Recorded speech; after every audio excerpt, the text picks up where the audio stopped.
All right, welcome. Joining us. Thanks so much. Really appreciate it for the Wayward session 46. Short Whoop, whoop. ones. All right, we have two players out so far, one of which might come in later. We'll see. It remains to be seen. Today should be a casual session. Shouldn't actually have too many things role play wise. We'll get to, so we'll just see what happens. Session 45. What happened? Well, we had a bit of information provided from Griffin Wyvar. Griffin Wyvar mentioned themselves as a knight of beer, a true brewmaster of their craft. No. Knight of beer, because on the Isle of Beer, there's a wizard's keep. They are knights that are essentially children that are taken from the world, brought with lesser draconic bloodlines, and trained to harness their fire and unleash that in service of the keep. The wizard's keep is sovereign. Sovereign is a word that basically says not allegiance to any kingdom or thing, or only allegiances to themselves. And promoting themselves in the bloodline, it was very crucial to try to bring forth warriors and train them in mastery. Griffin did not go into why that is, specifically. Just stated some of the things that they did as a Knight of Beer in the world. Much of it in most recent times is what they referenced was this attack 9 years ago on the keep. They actually said that they faced Horan, a gold dragon, on the actual one of the towers of the Wizard's Keep. They also spoke about Tresgal as a defender, so a dragon that they some things had been done to them, but they could not stand against the might, the combined might of all the dragons. They even talked about Damodar and how there was a ritual that was used by Damodar to do some sort of magic upon the dragons, and that is what their quest is.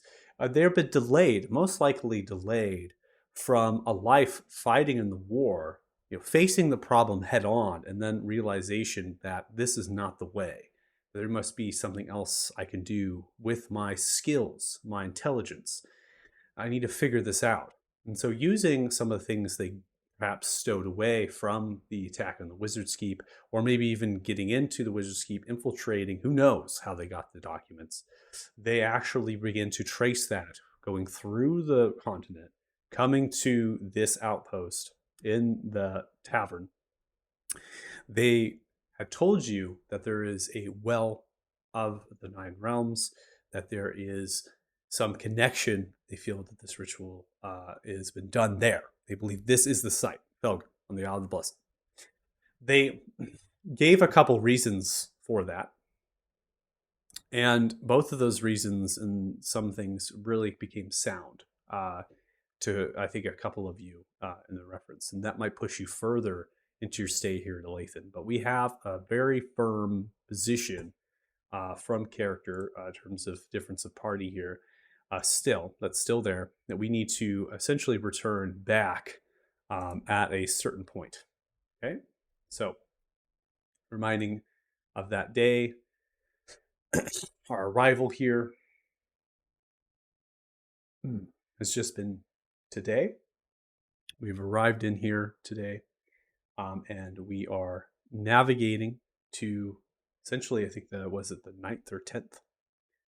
Only kind of for a couple of days, and then we're leaving. So one of our stops was at a magic shop. We went there all together. We had a very crazy interaction with Bruga. Definitely a fine wine. Now, during this interaction, Bruga was coming up with prices for a certain amount of items, general things that a magic shop is going to do. One of the weirdest things is they want kisses. they were wanting they were wanting things that you would imagine you wouldn't want to provide. And when they were doing this, there was offerings. I think we had spell scrolls, right? You kiss, and let's see, do I want to do that or not? Hair, right? That was one of the others. So Who knows? But we got some magic items. We spent the coin. And do we will we ever see Bruga again? I don't know. I mean, we do have that dinner date. We have the dinner date. Is Bruga gonna show up? Are we gonna show up? Are you all gonna show up? I don't know. So one of the party members here, Dirty Joe, you really had no business in that magic shop. You left, right? You went to a nearby bakery, coffee shop, tea place, whatever. Hopped in there, picking up some stuff. You saw a character. You saw Zell dressed in a nice robe, and they were with purpose walking down, snowy on the side. From that, we had a seeming spell changing our appearance, and now we are still on the sidewalk in the street. And again, just giving you a chance here. The light rain kind of falling down, giving you a chance here to change perhaps your direction of where we're headed next, right? Because we ended the session with the seeming spell. And we had an idea that we wanted to get to the library. That was one of the spots. We also people wanted to go into the Rudikar. And so because Anna's not here and David's not here, maybe the Rudikar is not going to be, right? The Emberock Guild, I should say Emberock and then Rudikar. Maybe that will be kind of sidestep for now, and we'll just go to the library. Right? I don't know. So giving you a chance here on the sidewalk to converse and roleplay about what to do next. Let's see. You see, if you guys are interested, would you want to go down and do some missionary work? We already talked about this. No. Missionary work? What did we already talk about? Oh, right, that, yes. No. Yeah. I'd like to get off the streets as soon as possible, Sure. personally. I mean, I'm just saying, if you're really worried about the Zell character, I mean, I'd be most worried about him exploiting the people of Cheapside, so, we could... That Head makes that way. absolutely no sense whatsoever. Look, they've got an entire guard stationed here to keep the streets safe. He is not our responsibility. Okay. Yeah, I'd just rather avoid him at all cost. And since we're heading in opposite direction, or we're heading in a different direction, I suggest we just get out the streets, head to where we're going. Simple. Well, really not gotten along. So where are we going then? Yeah, we didn't end on good terms, but yeah, we still got to drop off this sword, and then I need to check up on that that freight consignment that I had ordered. After that, that's about it as far as my chores are. We could always just en masse over to the library after that, or we could, well, I don't know if Thea here has any unfinished business she wants to get done, but I mean, according to the map, the other two places should be right around here, so we could all just knock them out quick while we're here. Yeah, Do you want to just check on your shipment, basically? Oh yeah, that's fine. I mean, should I meet you guys over at the what was the thingamabob that we were supposed to drop the sword at? Out of Well, character. I don't think we're dropping the sword off. I think we're gonna head straight to the library afterwards. Well, I mean, Yeah. if Thea wanted to, but I guess she can go do that on her own. Although I'd rather not split up completely. Captain Kelion's sword. Yeah, that's the one. Wanted to head to the Far Water Company and see if they can figure out where the House of Yon, the family home would be. Perhaps pass on the sword to a loved one.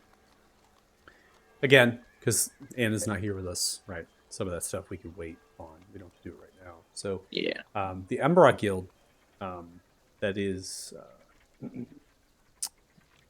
Hans and Phelan, Dantons, they were the ones that were going, the Emberock Guild, to bring out the head, bring it to. I do want to state on record that there actually hasn't been a whole lot of time for that might have to happen. So Remains to be how quickly they could have got people together, get it into the marsh and haul it out. So that is something to note. Nothing else, just to confirm that they got the contract. Yeah, sure. Which, if it's that trivial, we don't even have to bother role-playing it if we don't want to. Okay, that's fine. Unless you have any hidden plot devices in place for that particular location, I love it. If it Mr. is Narrator. Mr. Narrator. if it is on the way, I'd be happy to stop by the smithy to see if they have anything interesting in stock. All right, let's figure out one place we want to go to. Here's so many things. One place that we're gonna go to right now. Here we go. 1, 2, 3. I guess we could go to the guild. We could go to the Yeah. guild real quick and then go to the library. It's not a big deal. Okay. Mostly just, I'm bummed that Anna's not here. Kind of like, Yeah, this is her spot, later. man. This is her spot. Yeah. Your stuff is supposed to kick off. She's kind of the main character in this little stretch. Yeah. So I don't know what to do without her. Well, we'll figure it out. We're gonna be just fine, everybody. It's a study day. Yeah, I guess we could all just go to the Okay. library. We just sit at the Coliseum too. True. Do Just not like- have fights today. But you gotta wait though. You gotta wait. They don't fight today, so you're gonna have to wait the whole week. And then you Oh, can, yep. you know. Yeah. It's We too could far. put on an impromptu fight. We could all just have like a little inter-party duel in the Coliseum and unprompted. Just... Good problem. Break the bets, bet on each other for who's gonna win. All right, so we're going to the Hall of Emberock. Okay, there's not a particular map for this one. One second. So we're going to kind of maintain our theater of mind here for the city, Port City, and have our tokens up here. And again, we don't necessarily need to roleplay this out unless someone has specific questions and things. So what I'm going to do is just give a description of Emberock in terms of what the layout of the structure is, and then we can kind of go from there. So the Hall of Emberock is maintained and owned by the Order of Emberock. It's an adventurers guild that has been formed perhaps from retired mercenaries, other folks, right, that have come together. The hall here was built near 200 years ago, so it's one of the oldest of their halls, and it was to provide recruitment in Olathe and a comfortable place to drink for its members. So it's actually like an ale house, more or less, with a second story that contains offices, rooms, and chambers for guild business, and perhaps an underdwelling for treasury, gold. It has the same loosely bricked sandstone as most of the buildings within the merchants' quarter, as well as the city, lined with this interior ashen wood. The rafters sit slightly exposed near 14 feet of the first level, and then less for the subsequent, or the next level, the second. You have clay and straw thatching, and various places there's these timber pillars that support the structure. Now, the rooftop, as well as this, it's an old hall, and the roof has been replaced, exchanged with different materials, so you can see that age and that wear and tear. There is a thatched awning, kind of a covering of sorts that comes over, a corral and stables for horses and wagons to park adjacent, but the actual alleyways around the building are quite tight. And so for the ale house, you only have a very central bar here that's positioned. There are hearths and other fireplaces that can be lit, not necessarily lit right now. And there are people with the same campfire-like symbol that you've watched in these patrols around the city. And it's this burning slow ember at its center. And they have this badge or insignia in a variety of ways attached to their clothes and their armament. Upon coming into the alehouse, there is a slight section off place with this lattice kind of grouping, this lattice work, where guild representatives, different delegates that would have writing tools, instruments sitting on round circular tables, a few of them being occupied by travelers and other folks that are ripe for opportunity to join the guild. They're currently looking through bits and pieces of scrolls and paperwork, just talking and getting questions answered and enjoying themselves. Another person sits with a badge wearing a finer piece of armor, this person here, a finer piece of armor, seems to have a kind of half plate, a shield, leaning against the back with a mace at the side. They are a human with blonde hair put up, circlets in terms of around the neck, blue eyes, simple features. They are drinking flagon, currently talking to three other Emberoks, all of which seem to have a little bit nicer armor and clothes. And as they're kind of moving around, they're just shooting the shit as they're kind of walking a little bit, pointing at different things in this large alehouse with these long banquet tables and benches.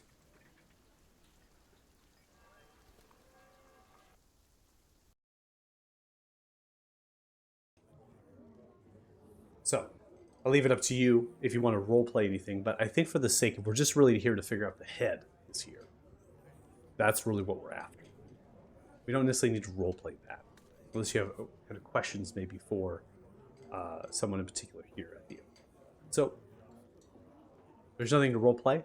Is that what we're aiming for here? Just kind of move through. Pretty much, yeah. I just want to Okay. make sure they got the contract, that it's underway, that they've got a spot that they're going to store it at, that I have a receipt for and access to. Okay. Oh, So- I think I still need to pay for it too. Yeah, so 2,000 gold piece was the price that you wanted this. So the guild, the actual master here of House, Emberock here, is Master Alenia Hill. They would be the person in charge of the show. In fact, they actually have pretty much the strongest connection in terms of leadership within the Order. They know of your contract, and the individuals had showed up, right? They had spoken that you requested as such. And they have sent a few of different of guild members with other underlings underneath them in terms of their ranking system. And they actually sent that out to the Martians to attempt to find the head and bring it forth. They did not have a specific time frame of when this would be brought back, but given when they received the order and the time that it's allotted, most likely in the next 2 weeks, that they would be seeing signs of show. They had to fetch other work as well, from Akvar Construction, individuals that would be able to construct hoists, pulleys, mechanisms that would be able to lift the head and actually carry it to where it needs to go. It's very large and heavy, is what they assume. So they kind of went in with a team, right? And they're really just navigating slowly and surely with the vehicles through to be able to get the head and bring it back. In addition, right, they tell you it's going to be brought by boat. The vehicle is going to be a boat. They're going to attempt to get it kind of moved across to the river, get it onto the boat, and then traverse it to Uli. So, upon that, they can actually deploy a messenger from the Office of Messages and try to find you. The Office of Messages operates not just in the city of Alathan, but also to other places throughout the continent and the world. Choice. Okay. Are there gonna be any like long-term storage fees, provided we're out fighting evil gods and I can't exactly arrange for further transport at the time? So the Master of House here is going to tell you, simply put, they're going to bring the head in, stash it within this hall. They have a storage they facilitate out, not this structure itself. But there is a warehouse they have for supplies, armory of sorts. It should be large enough. Get through some of the back alleyways. There should be a large enough road that reaches that warehouse. The back side of this building here. They're going to store that within there. They don't have a fee or anything that 2,000 gold pieces is what the Dantons had said was negotiated. They seem like that's a fair price for the labor, as well as just retrieving something so remarkable. Cool. They don't want the coin until the head is brought. For me, I'll put that back in my inventory then. Okay.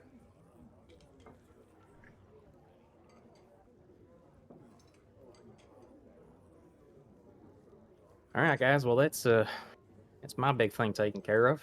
Nice to see it's in hand. Where to now? Um, while Joe was talking and doing that, would just for giggles, is there like a board, messenger board, anything, um, like jobs, odd jobs? There is a message board, particularly outside of the hall of Embrock. There's two different boards here. That's where the well faces. It's bringing water and such. Here by the troughs of the horses. Looking at the board for odd jobs, most of these jobs are going to be help in exchanging of patrols. They're actually essentially hiring mercenaries, other folk to represent the guild and form a guard.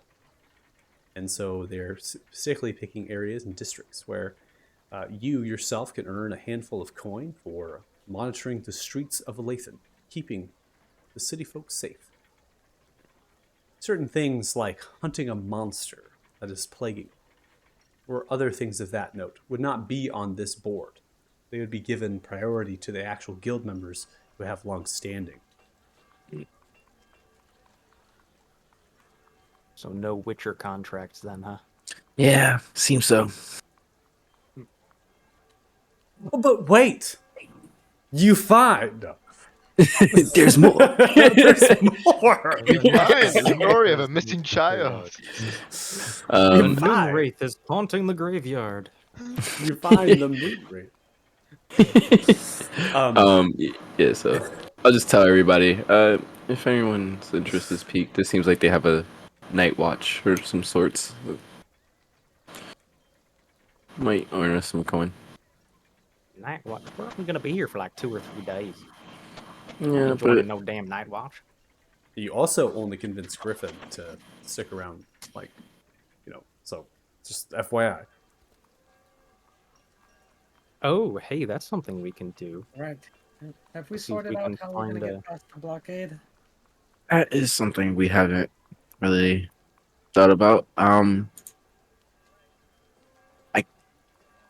kind of have some plans, not really formulated, but ideas nonetheless. I might be able to like see if I know anyone in the blockade.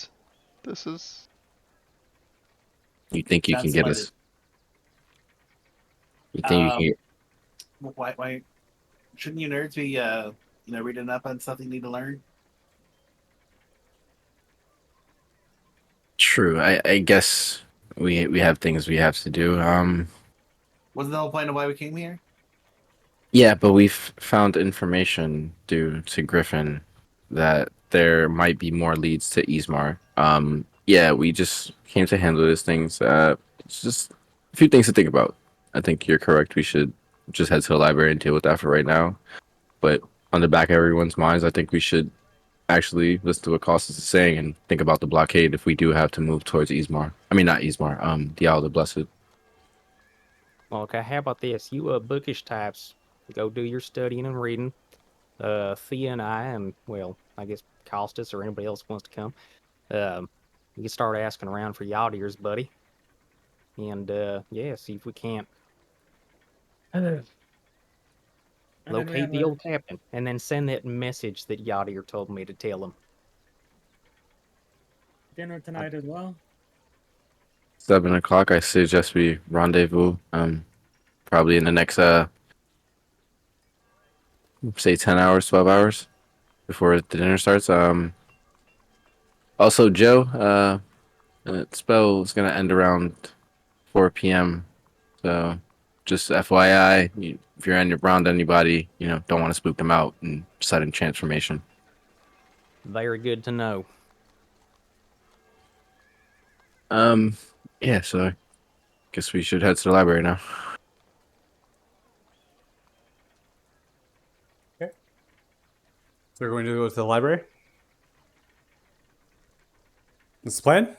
So, Yeah. big I think plan. Athala and Israel are going to go to the library. Everybody else is going to support the learning of other information. Casas seems to think he knows a way of getting through the blockade, right? Okay. So it's a Talthar blockade. we will do the library, and then we will watch Costas begin to figure out the culture of whatever. It's gonna be a good time. All right, so we'll do the library first. I love this. Very important. This is a very important message for David. Your dog is adorable. Yeah, he's a good boy. He's taking a nap for him. Yeah, like he's just. I just saw him sleeping, and I'm like, oh.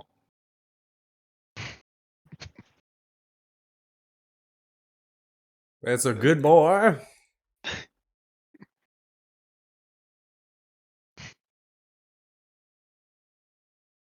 No, we won't come up. It's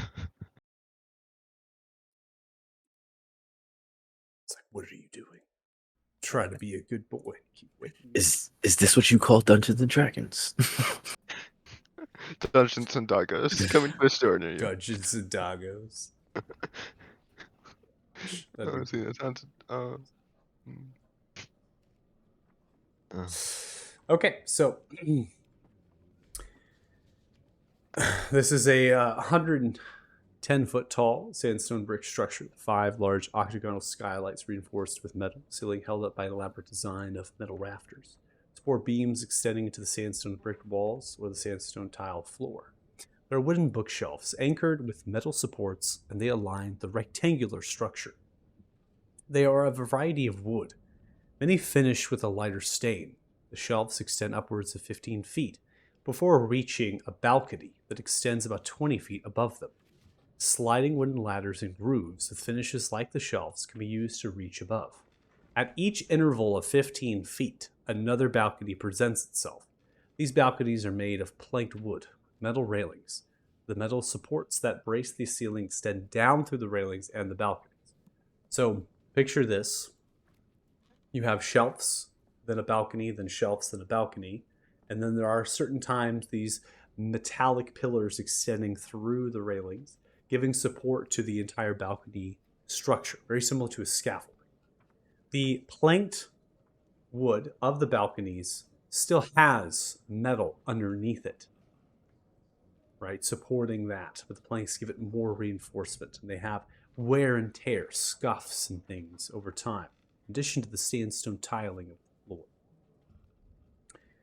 Spiraling metal staircases, placed every 15 feet, ascend through the balconies, providing access to the total of 6 balconies and 105 feet of total bookshelves.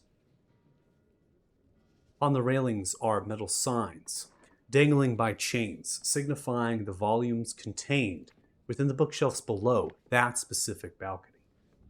In a quick scan, as you come into the grand double-wooden doors that are aligned bits of sandstone over time, they are propped open.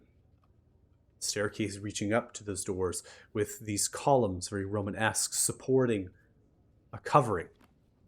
There are people playing chess, other dice games in these squared off tables built of stone, sand, stone, chairs. Some are giving bardic tropes and performances. Others selling wares that scholarly might have interest in. These shelves are near empty. Because, as I described, the bookshelves being so vast and many, imagine there would be thousands and thousands and thousands of books. It's only about 30% of that. Some of the volumes and those shelves there are completely gone.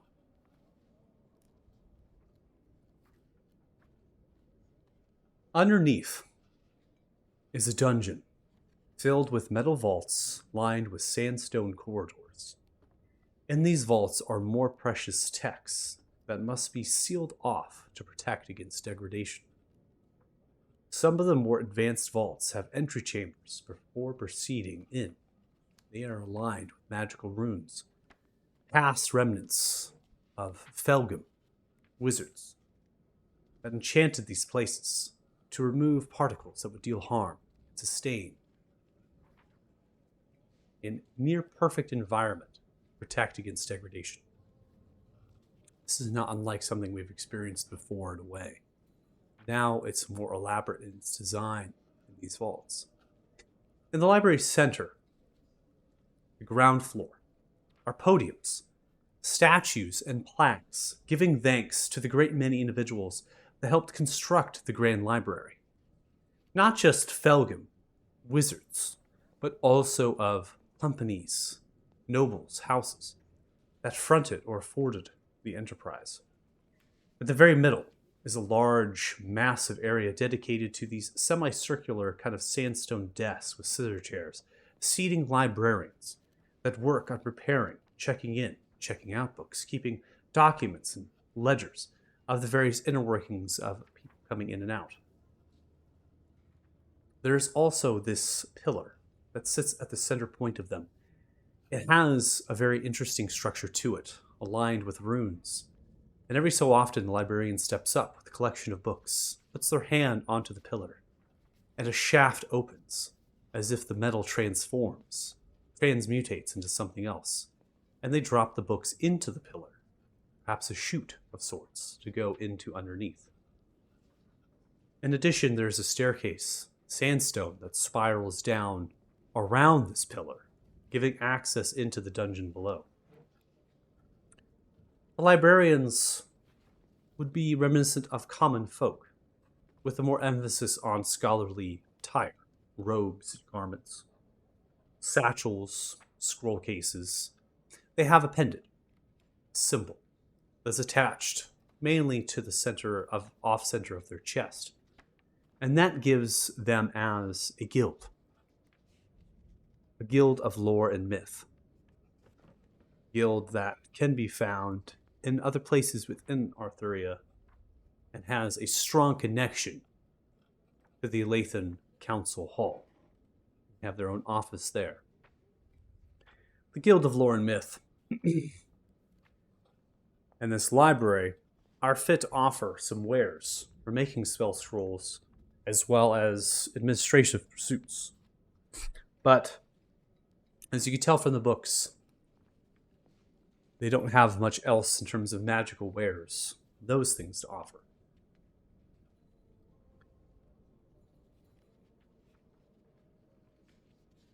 Pendant in the symbol is that of a scroll that has been folded halfway, with another one pulling outwards and twisted, and a wreath spun around, kind of holding that scroll together and giving accents of olive leaves things to just parch the scroll to give some texture. The library is quite quiet. People that are in here sitting at various squared off sandstone tables, some of which are more rectangular, very similar to that which was under the covered area where the stairs ascended before reaching the entrance. These would be servants of noble houses, companies that perhaps use this time to gain some peace and quiet, to write down their own notes and their own work.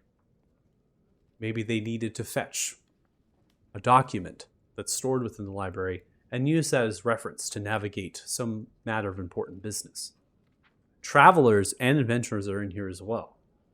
Some are armored, grouped in parties, pointing at certain texts and books that have maybe maps in them, leading to something that they're after. Treasure, maybe. Who knows? But the variety of people in here gives some comfort. Perhaps the uneducated as well as the educated. No question would be improper.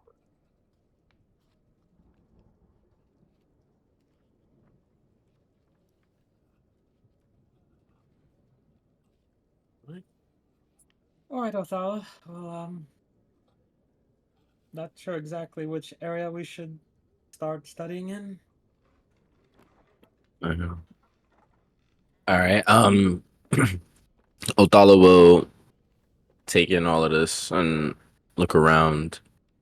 Even though there's 30% of the books that look like they're occupying the space, does he still get a feel of how this library is like orchestrated, where majority of the information are lying that we might be possibly looking for? The library has categories that are very typical for a library of this size. They're very Mhm. broad, general categories. And as those categories become more refined, those texts you'd find higher up in the midst of the balconies, and those more refined things beyond the generalization.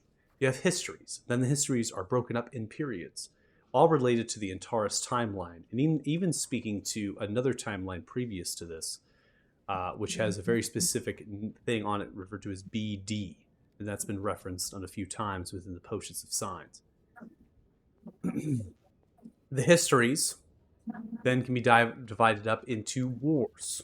There is an emphasis on wars and history of wars and how that has been taking place in the shape of that history. So those kind of filter in perhaps and giving you evidence of maybe minute categories. But you're able to find, again, a typical category, right? Politics and these other things, right? Even royal pedigree would be in here, right? If you wanted to get a copy of maybe someone's noble birthright or something that in terms of a public document that is held, you'd probably find it here. And so these are copies of those.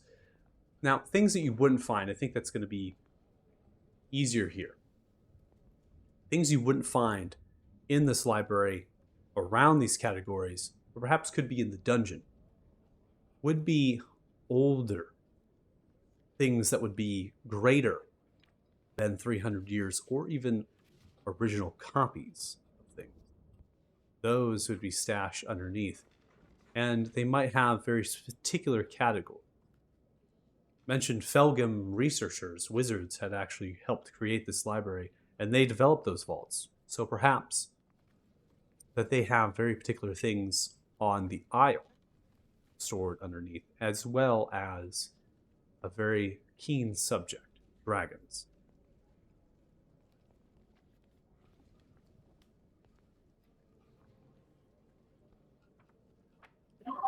Okay. Um, Still looking around a little cautious. This is a magical library. Might be some things. I'll try do the mind link. I'll look over it. It's true.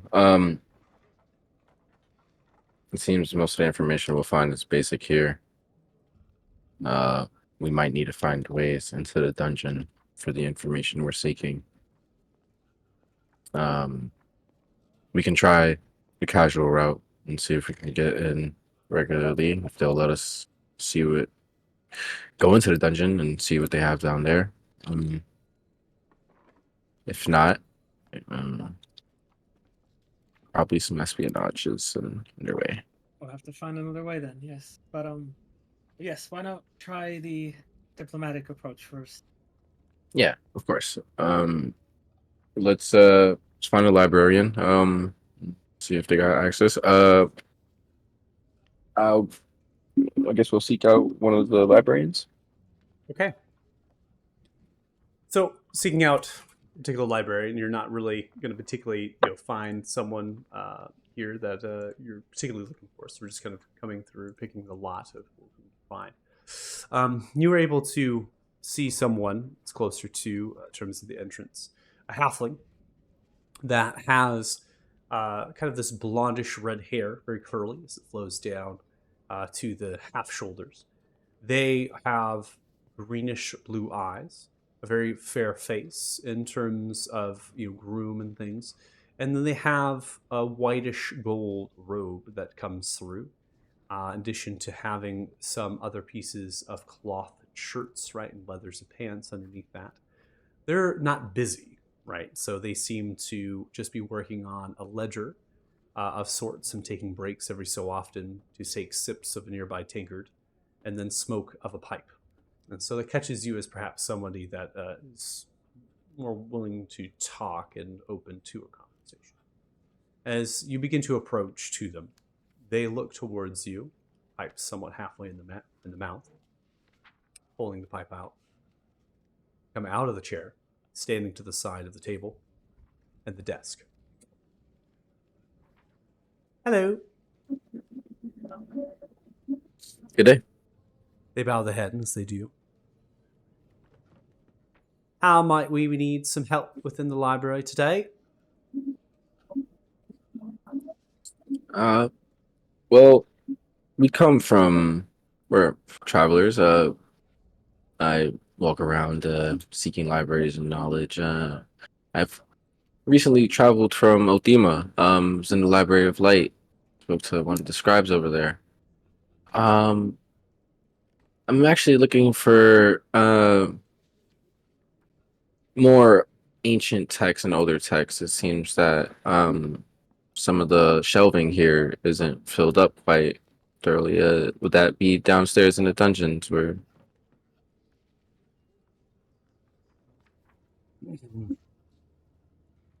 If there's something in particular you're looking for, perhaps that I can be a guide to you down into the dungeon. It is not something that we don't permit others to go. My name is Merv Littlemind. I'm a representative of Guild Lore and Myth and a fine librarian within the Grand Library of Lathan. And I do know of numerous collections from underneath.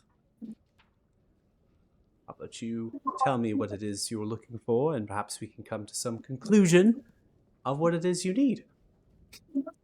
Well, we're looking for more. Um, we're interested in sort of dragons and the first people. Things of those lineage, ancient texts along those lines. With everything that's been happening in the attacks, we're just more interested in them. We do have a collection of archaeological pursuits on human origination. I can perhaps find that for you underneath me. Come with me if that is what you wish. Dragons, that is a category all of itself. There's a lot of history with dragons on Arthuria.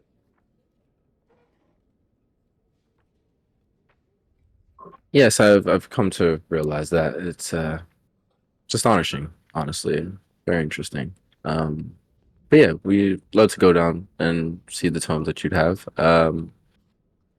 Maybe do you also have anything on the other islands, the other isles, other than the Isle of the Palms, like maybe the Isle of the Blessed or Penn Island, anything like that? Well, the Isle of Palm would be in reference to the first people, Mm-hmm. archaeological digs that have been performed there by some travelers and adventurers that brought them to Belgium to be collected. The Isle of the Blessed, that, well, there is a whole collection of things there, copies and such, but most of that has been pulled. Really? Yes. Were they on the shelves up here? No, they were stashed in one of the vaults, and there has been a break-in. Oh, This and happened I'm quite a assuming. long time ago, or my time even. Oh, wow. So I'm assuming that was one of the targets and it's why they're stashed up. So they're not open to the eye of the public. The vaults? Yeah. No, they are open to the public. I will escort you to what you wish to find. Oh, it's helpful. Okay. What I'm referencing is that we do not allow the text to leave the vaults. We have Mm. tables within them, and I will escort you to where you need to go and accompany you inside of the vault. I see no problem with that. Break-in that happened, well, again, before my time, all I know is that someone had a keen interworking of the runes and the locks that the vaults possess. And how long was this ago? I would say over at least 3 decades. Wow. Is there any reports or well not eyewitness accounts or anything that was written about it? Was that stored here as well? Things in Lathan, oftentimes, if they don't pertain to something important to a wealthy person, that they just won't be investigated. Yeah, makes sense. I'd have to figure out if there's any report done and get back to you on that. That'd be helpful. Don't have to go out of your way, but I appreciate that. No worry. So which Other- vault do we start with then? other possible areas as well. Do you have anything on nobility in Ismar? Yes, that is for public record. There is a category of royal pedigree, and I can pull some noble houses that are founded in Ismar. Some books of their line, if you wish. Great. And then anything on, let's see, older texts on the sundering and congruence. Wow, the sundering and the congruence. Do you have first-hand knowledge of the sundering? Only word of mouth. Well, in that case, I can get some books on the sundering, histories that would have been wrote about it from some of the scholars out of Elyon and aligned to the noble houses. History of congruence, that is another subject entirely. All right, great. Well, shall we start with what, dragons? Start with dragons, then. Sounds good. See, as the halfling mentions around the desk, pulls off a lantern filled with these bluish crystals glowing light. Holding the lantern, this way, please. They begin to mention down the staircase, spiraling. Coming into a chamber with an 8-foot ceiling height, you can see the same metallic pillar extending through here to the underdwelling. There are a few more desks inside of this large chamber. There are more of these librarians underneath here. And then there are postage and signage of these metal placards of the various corridors that stretch throughout the dungeon. The dungeon is as grand as the structure itself. Some of the corridors go quite long. And it's really just kind of elongating them to sustain the vaults, as well as just create some separation of space. Maybe there was some cave-ins from the structure above and such, so it becomes very paramount to not create too many cavities underneath such a large thing. Making way down the corridor, they reach a vault. This vault door is circular completely in terms of its design, and there is no handle of any kind. The seam of the metal goes straight into the sandstone that has been dug and carved and reinforced. You see as the librarian reaches towards the door itself, they reach towards something they pull out from the robe, which is kind of like a talisman. It is a dangling amulet that they're holding. As they hold it, it has the symbol and the pendant that represents themselves here, but it stands out in the way that the material has been designed. It is this bronze-like metal. And as they reach into the door, they begin to press at the door various places with the pen. As they place it every so often, the vault door begins to unseal and glow slightly from some of the invisible runes that come to light, all of which are gnomish. The magic here, and its glowing, can be interpreted, if you wish, all. And as the vault door begins to unseal and open, it moves of its own volition, entering into a chamber, small and tight. Halfling begins to motion for you to enter in. Come, quickly, quickly. As you motion in, the door begins to shut, and another door very similar in design is on the other side of only a 15-foot long space. They do something similar to this door in pattern, and then that door begins to unseal. Now, there is no signage around the vault door from the corridor. There is only the placards noting which vaults lie in that elongated corridor. And the corridors are even connected amongst themselves.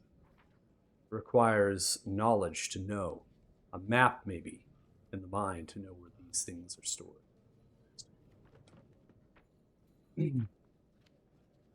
Inside is a circular room the ceiling height of roughly 7, 8-ish feet, low in stature, domed even. And there is a grand sandstone table, runs in the center point, with a bench that fits lower end wrapping around. Sandstone table has glass case with bluish crystals giving off light. Halfling makes way to the table and sets it down. Ingrained in grooves in the sandstone and anchored with bronze-like metal are scrolls and books. Again, with no actual placards or signage within the room. Requires first-hand knowledge to know where to look for things. Some of these scrolls are old, frayed, and decayed, placed in their own independent scroll cases for protection. Halfling turns towards you all after placing the lantern down onto the table. Well, here we are. The Vault of Dragon.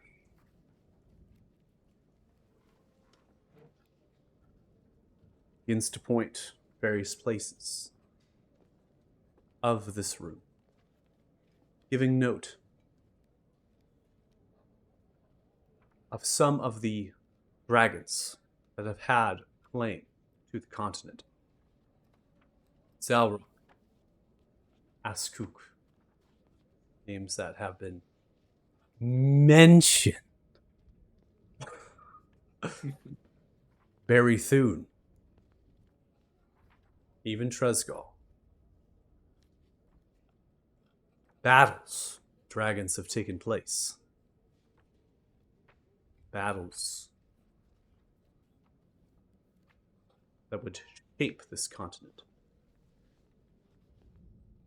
There are other mentions of dragons elsewhere in the world. Those names do not fall to your ears, as noted.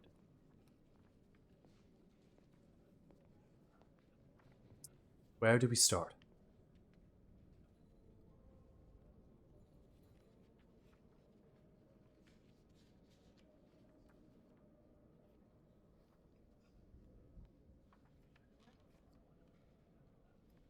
No. I need my dragon names. 1 second. Gosh! I thought we were going to the library for a reason.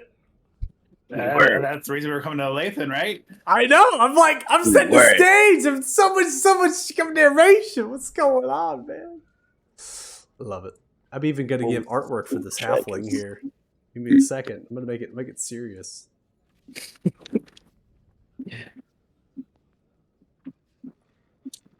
All right, what's a good look for this halfling? You know what? This actually is oh yeah, this is a great cheery halfling. That's gonna be great.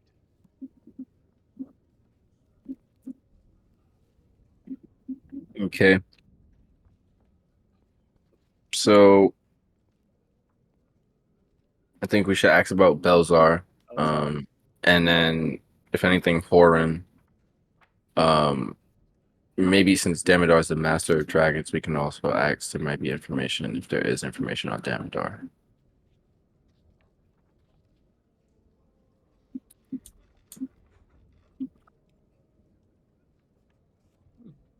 Glorious.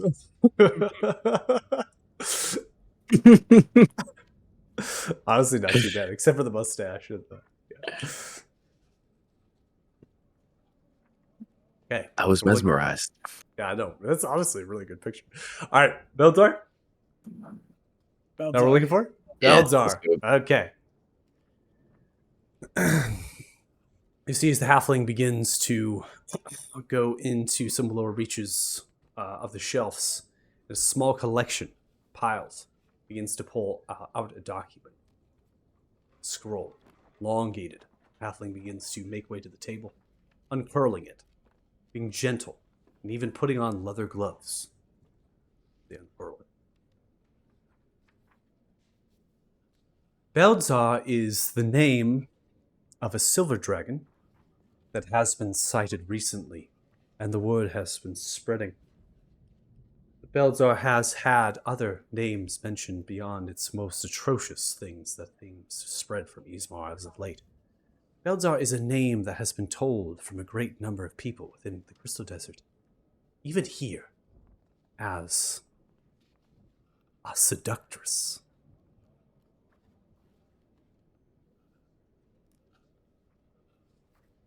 Care to elaborate? Oh, Why? How did well, this name? I will elaborate, if you don't mind. So, apparently, this dragon, like other dragons of its descent and histories, can change to resemble you or I. This dragon has had a quite liking of being with humanoids and spending a number of days, if not weeks, within their bedchambers.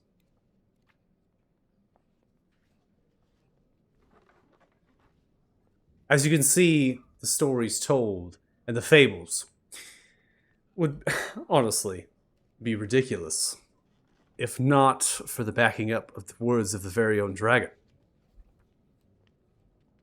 This scroll is old. It keeps a known letter of dragons that have had no collection of their ancestor. We do not know who comes before Belzar. How frequent is that? Just quite unfrequent. But it is not rare. As you can see, there are few dragons in different variations that have had none before them. In fact, there is one such dragon that has been heard, a Grugash. Right here, points to the scroll, keeping a written record. Some of the ink is fresh, lower end, of just dragons who have had sightings, context provided to them, but nothing previous in terms of an ancestor.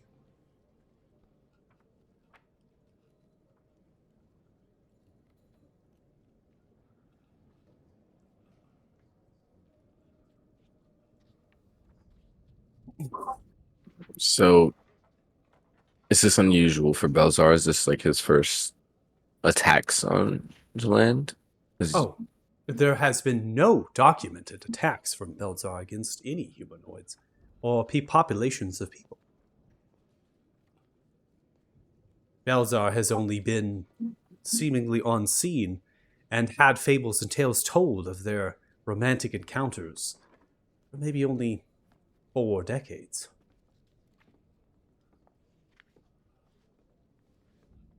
They are a young dragon, it would seem, and troubling that would turn to such atrocities.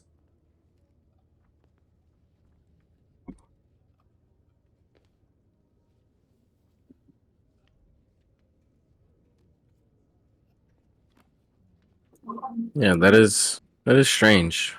He lives his life seducing humanoids and, you know, experiencing life in a different way, and then out of nowhere just has this malice. Yes, that is very strange. But I think I might be able to elaborate on that behalf, if you don't mind. Hmm. Can I pull something else? Yeah, of course. Oh, wonderful.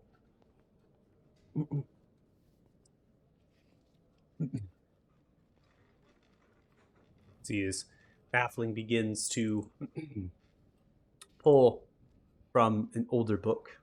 It has scribbles and stitching of draconic leathers upon it. This book was brought from somebody that was part of the Kuliak. You know who this is? No. The Kuliak are, cult, if I would put the word to it, but has spread through the Crystal Desert after they have made raid against the Belknap and that of the people of the Ressa Oasis as worshippers to an old way. They believe that there is eggs that have been laid in store from a deity known as Tiamat. Eggs that will be spawned by their Farim, a prophet, The Word and the Whispers of Tiamat. This book was from one of the Kuliak, a disciple of the Farim that turned and left, most likely dead at this point, hunted, or perhaps in refuge, as they had described the Farim as being very powerful, and left the book, be stowed away. It has been kept out of the hands of the Talthars. Honestly, if it was found, it would be stored within their citadel, and most likely taken. Don't have the protection we do. Nor do they have the inconspicuous as this place provides. I'm sure that we'll eventually have something happen, but for now, we have the book. Why I'm pulling this book, it speaks in the very beginnings of Tiamat and their influence on dragons, as a document known as Tiamat's Grasp. It tells the dragons that dominated prime-material worlds were free of their masters and imbued with this immense power.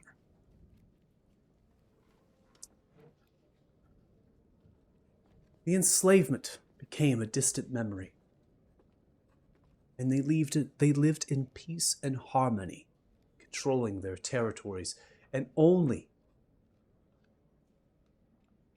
fighting against others for more.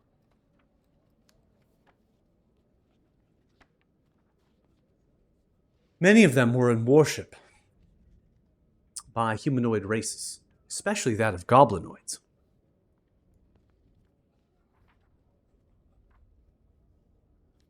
Holding on to their far-reached places and their treasures, they had little responsibilities and competition. I'll let you do the rest of the reading. They pull out the book, they unfold it to a chapter written in Draconic. This book very early on to the leather stitchings of gold and red scale. Hold on, I'm lagging out. Oh no! Am I back? Hello? You back? Yeah. Am I back? Yeah. Okay. You're back, you're back. Cool, I was dying. Twitch is dying. We're all dying. So Everybody's. they unfurl this book again to the very earliest of chapters. The first part of this book is literally rites of prayer to Tiamat.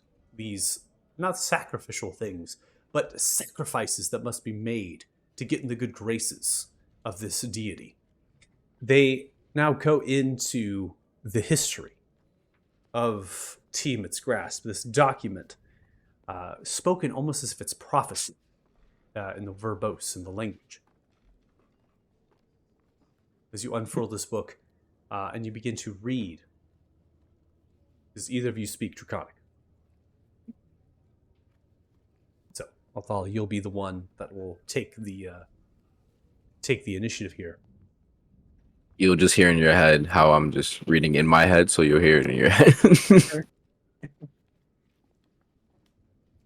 It speaks that Tiamat is the deity who created a dragon. Okay? They're responsible for the creation of dragons during the Severance.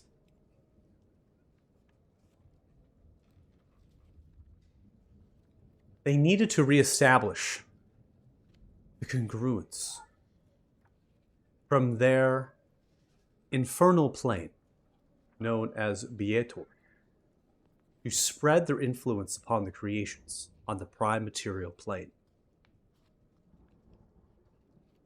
Observing from afar as their creations took flight, took reign, it states that they observed mutations and abomination upon their creatures by elementals that emerged on the plane to take control.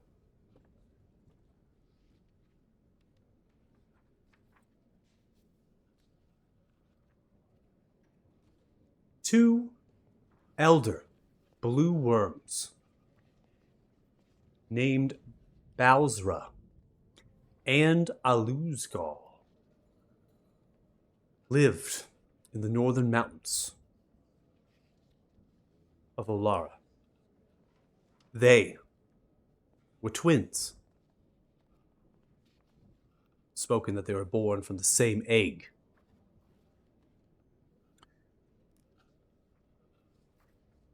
This prophecy speaks that they both were the ones to find a congruence. A congruence that Tiamat was very interested in. Where this congruence went what they needed.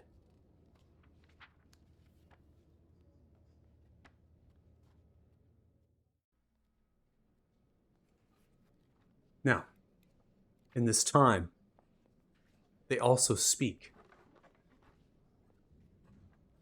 that Berithun and Askuk were players. And that Balzra and Azlugal were infants in comparison. Only speaking to how old dragons can get, if there is even an age they cannot live.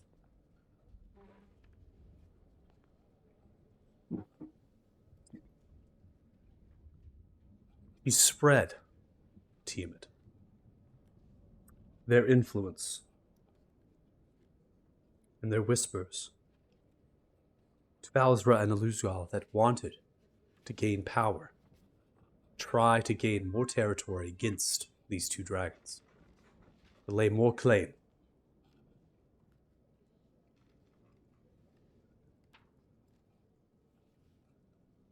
Bowser's lightning and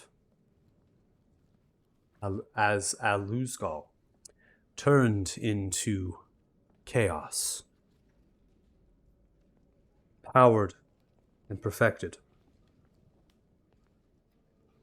they began to pull thralls of goblinoids and formed Dragonborn, begin to lay claim to more territory and fight back against dragons in general.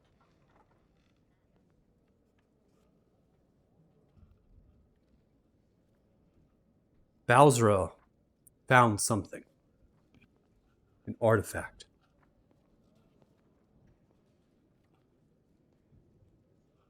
And this relationship of the twins turned vile and evil. As this artifact changed, and Balzra killed Aluzgal.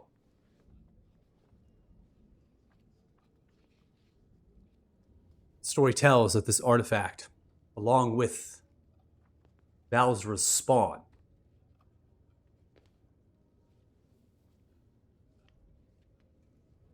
were stowed away, stashed, and hidden. As now Balzra was alone. Could not fight off the other dragons.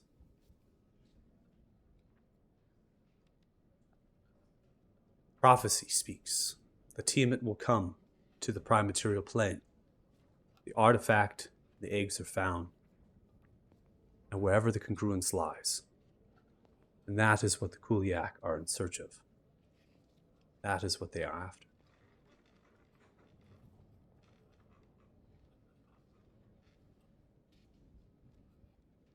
Now, how this helps you with Belzar is, did Belzar find this artifact?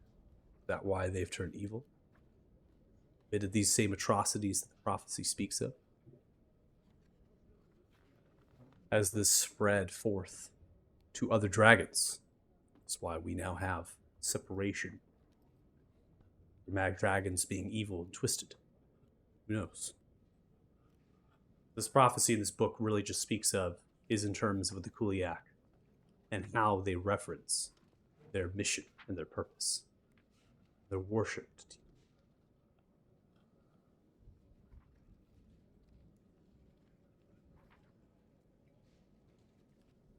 Is there any mention of, maybe not in this book, but of Balzra's spawn or other blue dragons?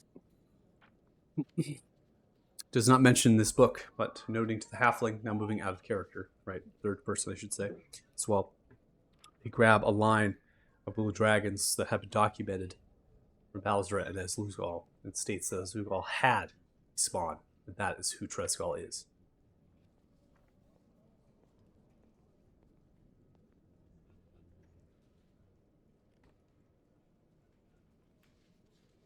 That was a Luzgal spawn.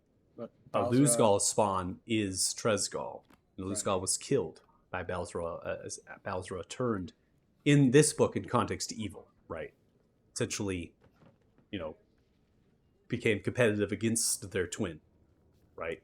Fought against them for food, started to, right, do things that Luzgal wasn't agreeing to, right? That sort of thing.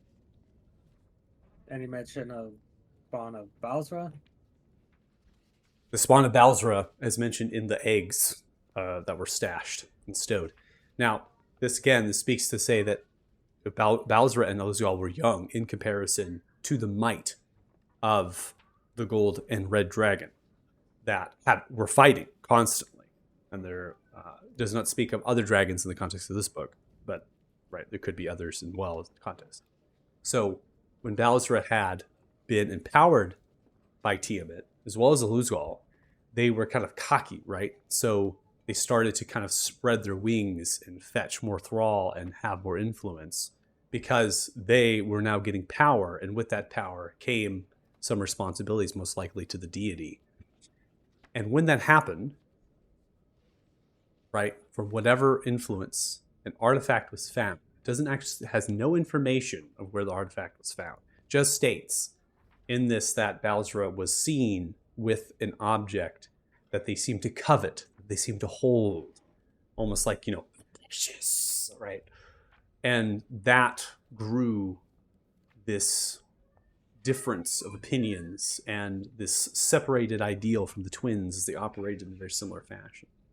And these are all told in Draconic because, most likely from the Dragonborns, the blue that were created, or even the Goblinoids that wrote about this, and seems to be translated over time, and somehow the Kuliek have it, right? And they've wrote that down, morphed it into their own prophecy and their own language here, and unleashed that in the way that they're seeing. So Balzra is not written as an evil dragon.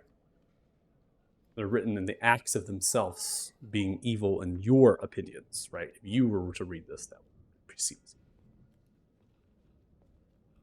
So, other than Tresgal, there's no other mention of other blue dragons other than them.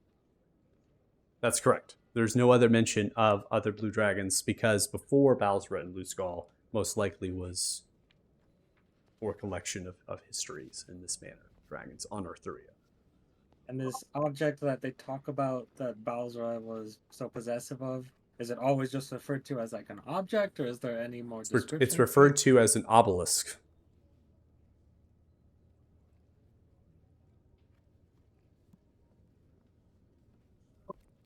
Does that ring a bell? Didn't the hag have an obelisk? That's correct. That was referred to as an obelisk. Yep. Okay. Okay.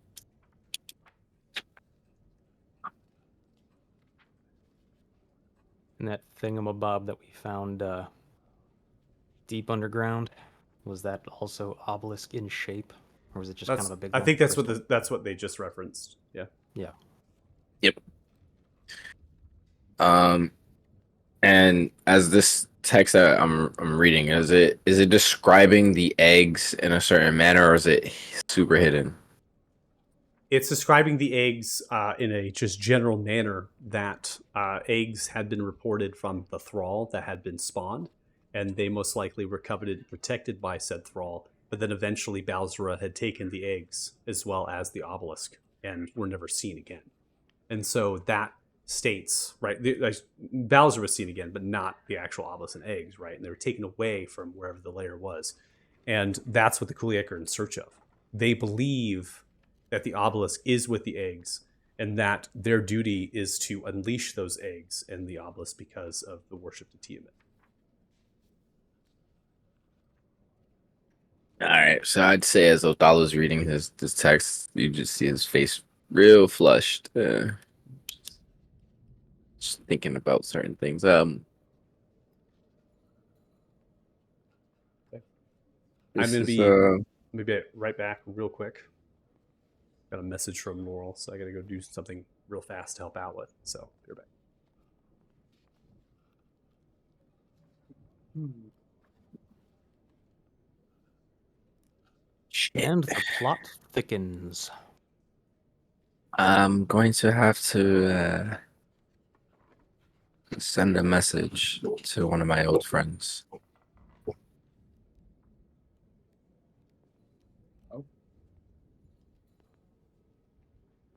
News here. Change things.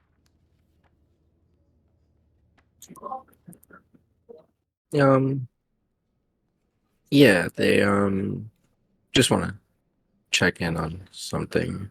Uh, we can do that after. But I think we should find more information on, if not Belzar, I think we should move on to Damodar, and if not, get onto the Isle of the Blessed.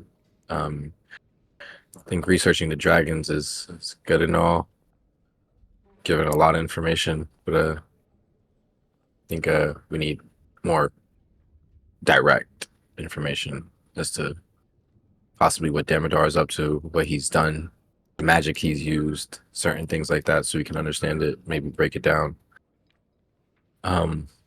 Also, we need more information to convince Felix. We need information on the Isle of the Blessed. We have Griffin, but we need more. We need to understand what that well is, so we can just ask this librarian here. I don't think they seem pretty upfront, and I don't think hiding what the well is or what Ismar is wrong against them. I think we should just be straightforward. So We can ask, but as they said, there was text stolen. well, if the text is stolen, we always have magic, right? And then I do think looking into the nobility of Ismar might be worthwhile. Apparently, remember what Corvus was saying about the Tinkerer having been around for a long time. So perhaps we find some recurring names. Yeah, we can. Maybe it was an alias or a nickname of some sorts. The super first famous tinkerer or something. Who knows? Yep. Okay, sorry Um, about that. no, you're fine.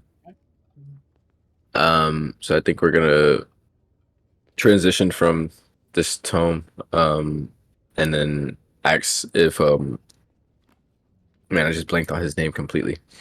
Damn. Ask no, the halfling. I blanked on his Oh, name. Merv. Merv. There you go. Merv Littlemind. Yeah.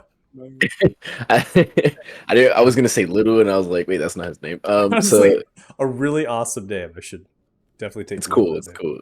So now a notable NPC. Merv, would you have information on a person called Damodar, the Master of Dragons? No, I do not have any information of Damodar. Only that name has been spoken as someone of the war. And, well, here in Alathan, it's not much that we feel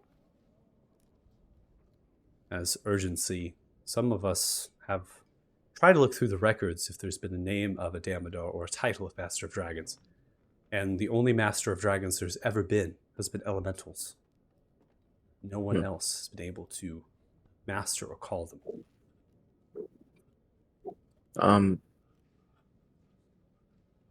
It's interesting. Would there be there's just eyewitness reports and rumors or something, basically? Some of the creatures that have fought and been slain, some of the bardic tales that have been come from the taverns from Landar, or even some of the bards that go all the way to the war front, and some of the tents, the regiments, They speak that the creatures have spoken of Damodar and the Master of Dragons as their leader. That is the name in the rumor. As some great and powerful mage that bends dragons. As history would show, goblinoids have served and have worshipped dragons, so it would not surprise that they also fight for someone that can master them. It does make sense. Yeah. Speaking of which, how much information is there on the people that were around before the Talthars? What do you mean? That seems people around before the Talthars? You talking about kingdoms or just cultures, societies? Yes, all the above. What what what was the population as far as, well, the Talthars, did they treat with the people and become their rulers?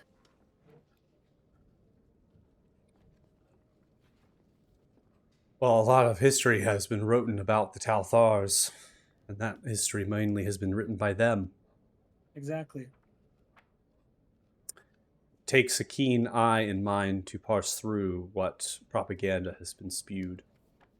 Some of the older texts within the Grand Library of Lathan have shined a light on what has transpired. The Sir Thurn Talthar was a human that comes from Krakos, a Hanunza collective, in worship to Pelor. They came to Arthuria in search of a relic. Twin's Grail, something that Pelor had given to their disciples of old, devoted, most devoted, something that can connect you to the deity firsthand and give you divine glory far beyond anything. Fool's errand, as most would seem. And that, and the text labeled as Sir Thurn Talthar arrived on the shores and quickly collected allies, as they were very skilled and very rich. That they were a fanatic. The worship of Pelor was also on this continent. It's not hard to find allies along with the gold, but their religious zeal is what tipped it over to the edge. They eventually found their noble house and allegiance with the Sular kingdom. Teaching of their monastic traditions, it's not what the Sular kingdom was after with Sir Thurn. It was their skill in combat and leadership of command. It took a long time, in terms of the years of a human. Eventually, Sir Thurn Talthar, at an older age, was welcomed into the throne room of thy king, and was given an army to command. In this time, the dwarven clans is what was truly after. Uniting them or finding some way of getting into their gold mines without having tax or an intermediary. When the dwarven clans united of their own accord, it was a Sular kingdom that marched into the city of stone, Aluda, where the dwarven clans had occupied the Granite Keep. It was Sir Thurn Talthar with the banner of the Sular kingdom that reclaimed it. Clan Radal that used that opportunity to siege and attack Beelder.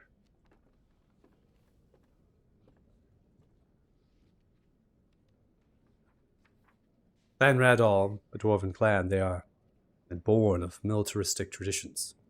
They are the ones who led the charge to attack Aluda and used it as a scapegoat.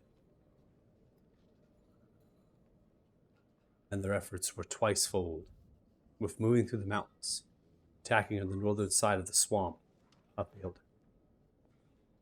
Most of the coin, after Surthr and Talthar had taken the army and turned against their king, taking claim over the throne and ridding Clan Radal from the city, has been spent in bolstering the defenses of the capital and making it impenetrable to siege.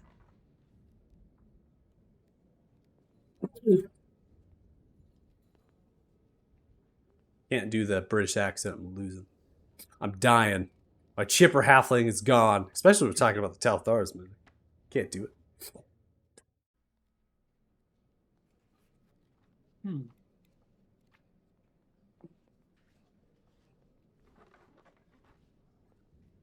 Well, you see, in my experience, wars have been fought in the past, and even to this day, resentment is still held amongst those who, well, did not emerge victorious.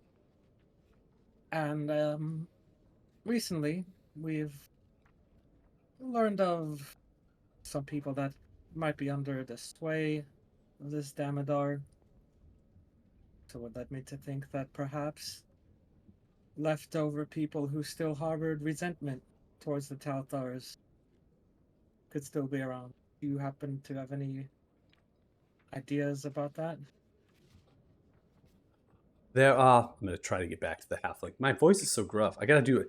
Alright, a chip a halfling act. That's what I started with. And then I started going to regular, and I was like, now I'm just like... halfling.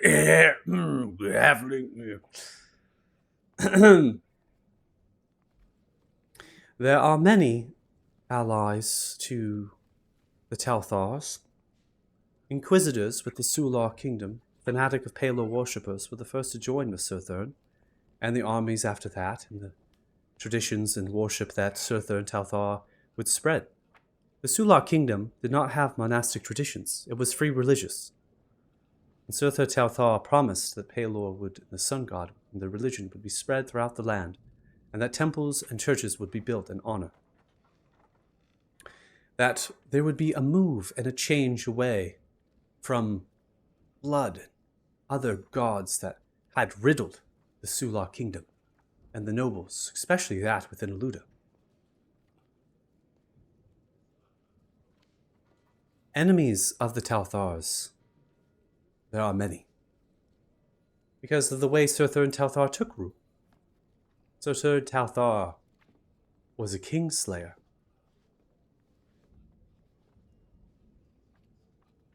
And assumed control by militaristic might. All the while using Palor as a cover of what they were doing.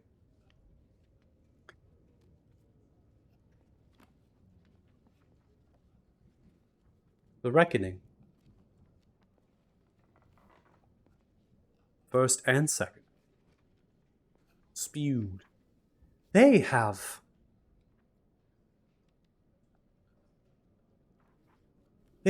done much against the Talthars, even slayed a queen, is what has been told.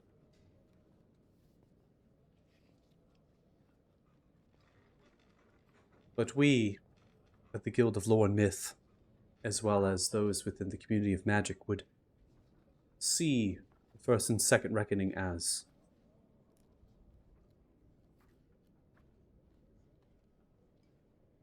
rebellious, compared to really what the reckoning is, which were those who came together to practice magic without the Inquisition that are now known as Justicars.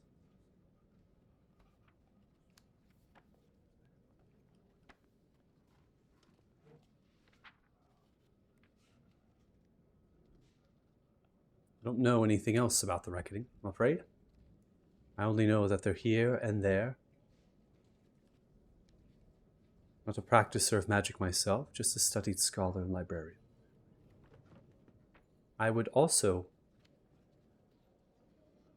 keep the mouth hushed. The reckoning don't wish to be found, and I would be afraid for your lives if you went around asking about them. Other enemies of the Talthars could be remnants of the kingdoms they've conquered. Sular, Thrina, and of Uther. Even the alliances to the Temerians that they have broke and seemingly reformed in the war against Master of Dragons.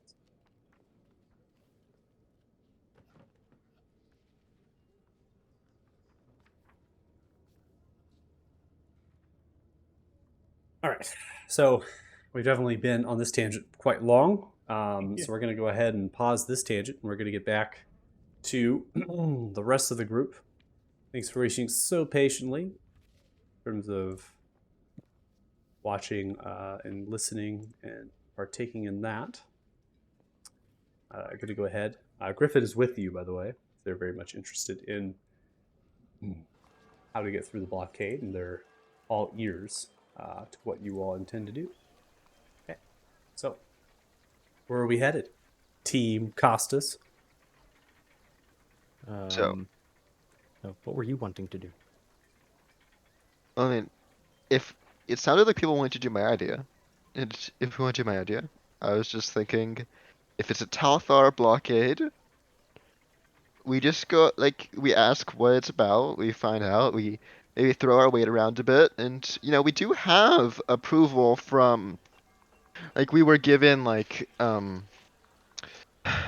Sir Thurn, you know, we have been given approval to do stuff. Like, we're not like some, like, vigilante group anymore. We can, like, if we want to get through the blockade, there's a good chance they might just let us. Like, you know? Sounds good, bud. Let's see you in action. I believe in you. We have been kind of sanctioned at this point. So, like, let's just see You it don't first. have to talk us through it, Len. Okay. We're all on board. You got it. So, who do we talk to? Just, like, imagining we don't need to, like, take a little ship out there. Like, there's probably some commander or something we could talk to in point. Hey guys, you think we should let him go alone on this? He is kind of the only one with royal heritage and all that pomp and circumstance. I do think you're right, Joe. We might detract from that, so why don't we just watch from back here and keep an eye out to support you? Yeah, sure, let's do it. I'm all for it. I love it. This is They've kidnapped me. just follow me. Since you two are in the library, do we still have access out here to that mental link? What's the range on that thing? This plane. Ah, okay. I'm going to send over to Thea then. I think this is something you'd be able to answer for us, Michael. Would she know where to find or how to get into contact with the Golden Hand Society here in Alathan?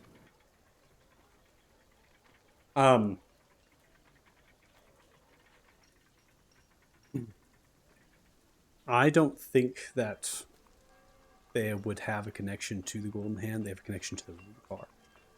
They have a connection to dock shipments. They might be able to take a best guess that the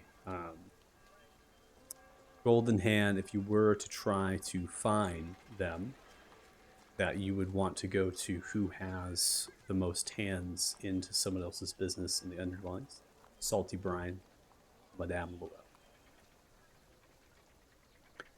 Escort service we talked about, they might have a connection to find the Golden Hand, but again, the Golden Hand are based out of Alathan, and as such, they might not know particularly where they're at here. I'm going to look through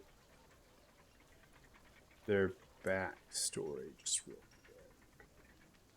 Remind myself.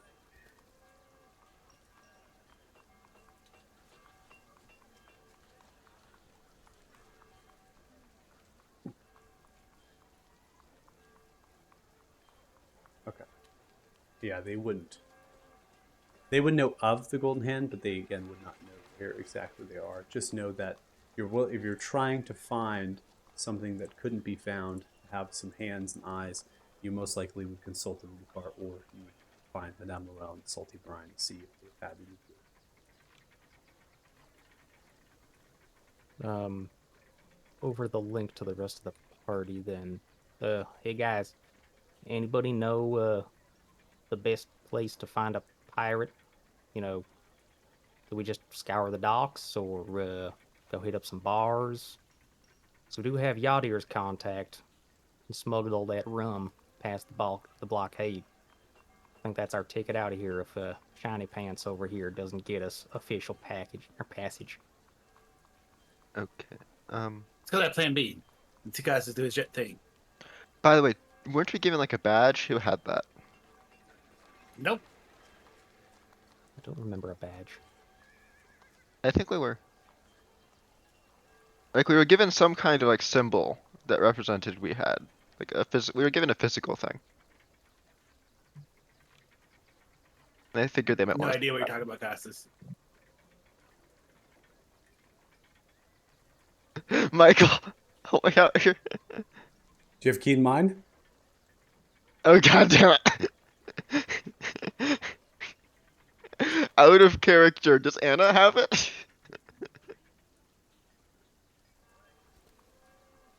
Nope. So right now, because we are in roleplay mode, okay, I know you want to consult Anna for this stuff, but because Thea is not here, I cannot operate in a capacity to roleplay them because I don't know what they would tell you. Really, I don't. I mean, Thea might just be like zipped lips. I mean, that's how they are most of the time. So I don't personally know what they would convey to you all. You know, from what they have said in the past, what they have pointed to was the Rudikar or of effort with the Far Water Company, and just going to some companies in terms of information. So beyond that, they haven't said anything, so I can't go off of role playing for them. Speak of something that they don't want to tell. Mm-hmm. Your question, do you have a badge? Your question is, do you have a badge from Lord Downvalor? I remember he gave us something. That's like a What- physical what- thing. What physical thing did the Lord Downvalor? It was like a badge, like a sigil or something like that. It was... I'm not the one who took it. That's the thing. So My thing here is, why do you feel that you need a badge from Lord Downvalor when you are literally a noble to a house of paladins? they might want to see it.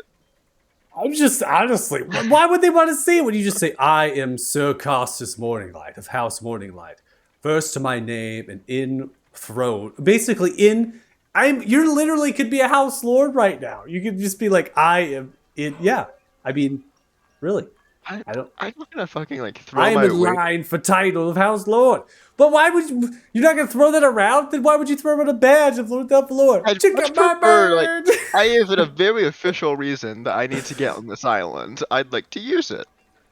So Yeah. use your official. So use your affiliation as House Morninglight as a noble and with Lord Downvalor, and just simply go use that. Who would you use that with? The badge? I don't know. But like, No. fine, No. okay. Just in general, who would you use some allegiance to the Telthars with? What was I mean, described it's to Costas, you? okay, you look like you're having a stroke, bud. What was described to you when I was describing the city? What was described to you? What is the entire upper dock comprised of? Yeah, the entire upper dock belongs to the Talthars. It is literally the naval base of the Telthars. Yeah. And the blockade, I believe, is also the Talthar blockade. So yeah, Exactly. that's So what I'm where do we saying, need? they will Where do let we us need through. to? But where do we need to go to get entrance through that? To get passes Yeah, through that? I'm gonna go ask around, see if I can find like an upper, like a high level person, and like maybe a commander somewhere in the upper dock, and I'm like. Okay. I was like saying if I could get a badge beforehand, like before I left, separated from the group, because like they're not coming with me. It's like get the badge, and then so they might ask for it. So you're Hey, worried? everybody. You're worried about the group? Like they said they weren't coming with me, so it's like I might want to have it with me. Fine, okay. I got some parchment some charcoal sticks, maybe a couple crayons. I could make you one real quick to make you feel better. All right, so I'm tired of Okay, you seeing. know I'm what? We tired of have to seeing move. you. I'm tired of seeing you struggle. There was no badge that was given. This I party could've was sworn he gave us offered. Nope, nope. Lower down floor. When you were speaking to them, there was an offering of sorts. That offering was declined. Oh, There we was declined it. nothing. There was nothing given to you or to the rest of the party. There was only when you're operating in a capacity, investigating of your own manner. There was only an offering that you could operate in duty of what it is you intend to do through your investigations, and that was in Othema. That was a long time ago. The only most recent connection we have is Lord Down Floor in Keep after the attack or before the attack, and simply giving you the good blessing. I mean, that's really what that was. Because you had all spoken that you wanted to act independent. You did not want to have the affiliation of a thumb over you. I could have sworn he gave us something that was just like, just show this to someone and they, okay. Yeah, That's memory's that's good. back in Othema. Okay. Yeah. Um, You could use that. I mean, you could pull it out and be like, look, side by look that below, baby. Look at this. yeah, But again, if that's meant for Othema, it's not gonna work here. No. I just don't know what you would gain from it. What business does Lord Down Floor have in the naval base? No, but like, I guess I misremembered and thought he gave us like some kind of like all clear thing for like the entire continent, but no, okay. If it was only for Othema, then. All clear. You're all clear. I'm the Lord of the Frost Tour. You have the all clear to kill, murder, arrest, whatever you want to do, baby. You're clear to do it. I love it. I love how someone just laughed when he said that. Just like, I'm done with this. We're headed to the naval base, yeah? Yeah. Okay. Oh, I'm sorry. My You're God. fine. That's why you don't send me off alone. Yeah. All right. Never send So- me off alone, okay? So this is the Talthar's Naval Central Command Post. This has numerous structures within this command. There are barracks 3 to 5 stories tall, sandstone. There are barracks that fill for soldiers. There's a whole training compound that sits on the southern side. There's the Palor Temple, right? The circular dome sandstone structure giving for prayer to the eastern sundials. Order of the Light is here. Those are those connections with the Sun Tree, as well as even perhaps Bishop Roran, right, with the Cathedral of Palor in Beelder. And so coming here, there is a large wall. There are towers here that surround the naval compound. There is a gate of sorts, an iron-barred gate with a double-endorsed backdrop with guard over top, and that gate is closed. So when you're walking past the blacksmith, Master Torvin's smithy here, a lot of work and wagons are filled. Soldiers are kind of coming in and out through a side door of that gate. So now we're talking about side door through tower of sorts, right? They're coming out. Maybe they're on break, perusing. They want to get some, weaponry, maybe mission, that sort of thing. And so there's a lot of activity here. There's a lot of passage of things. But you all are trying to operate in official capacity. And so as you approach the gate and the double-wooden door to get entrance into perhaps leadership, a commander, maybe, this posting, you see a guard look down towards you. A gruff gnome with a stern brow, darker complexion, wearing a fine piece of half-plate, holding a crossbow. Ah, hello! State your business. You see, me and my companions were hoping to get through the blockade. What? We were hoping to get through the blockade. And What we company you represent? We go by a name. Our group is named the Wayward Ones. Wayward Ones. You see them disappear from the wall on the top of the tower. They kind of come back around. They're holding a large clipboard of sorts. And they begin to filter through pieces of paperwork. We're not going to be in there. Yeah, your name's on the list. No, we went to talk to someone to get us on the list. You want to talk to someone to get you on the list? Yeah. Oh, well, the first stop is the 8th and Council Hall. So what now? The Council Hall of the city. I To see. recognize your company, Oh, we're not a company. We're just a group of Form people that a need to get to charter, the island. We business just charter, and then from there, after you're approved as a official company business, you may okay. send Allow a me to be petition in very to gain passage to the blockade. okay. Let me be very clear. My name is Costas Morninglight. I am a noble from Othema.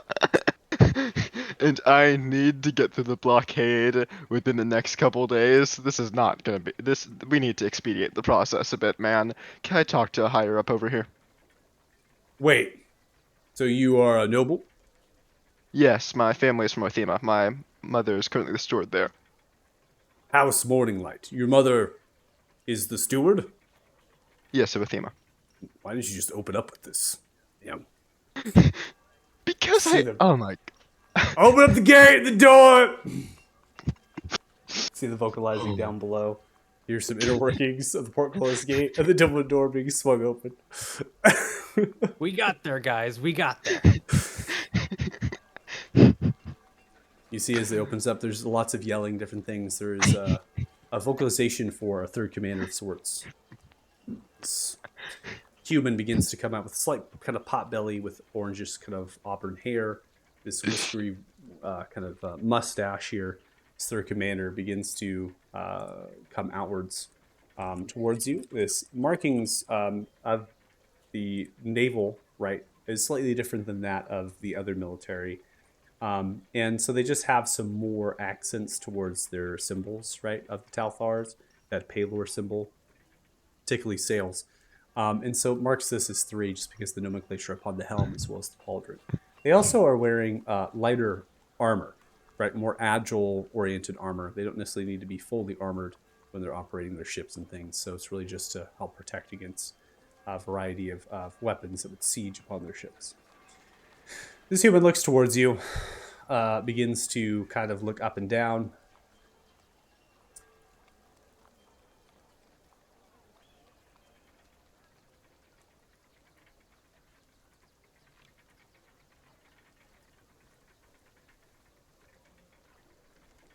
Boss, I is don't that think you? there.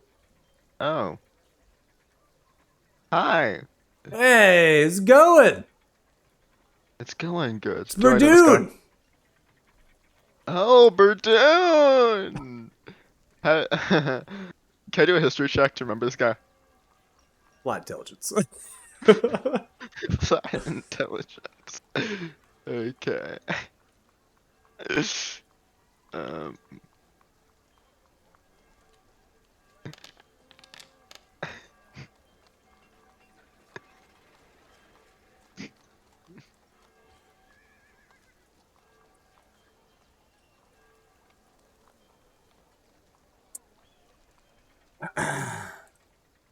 Eight. Costas, you don't know who the fuck this is at all.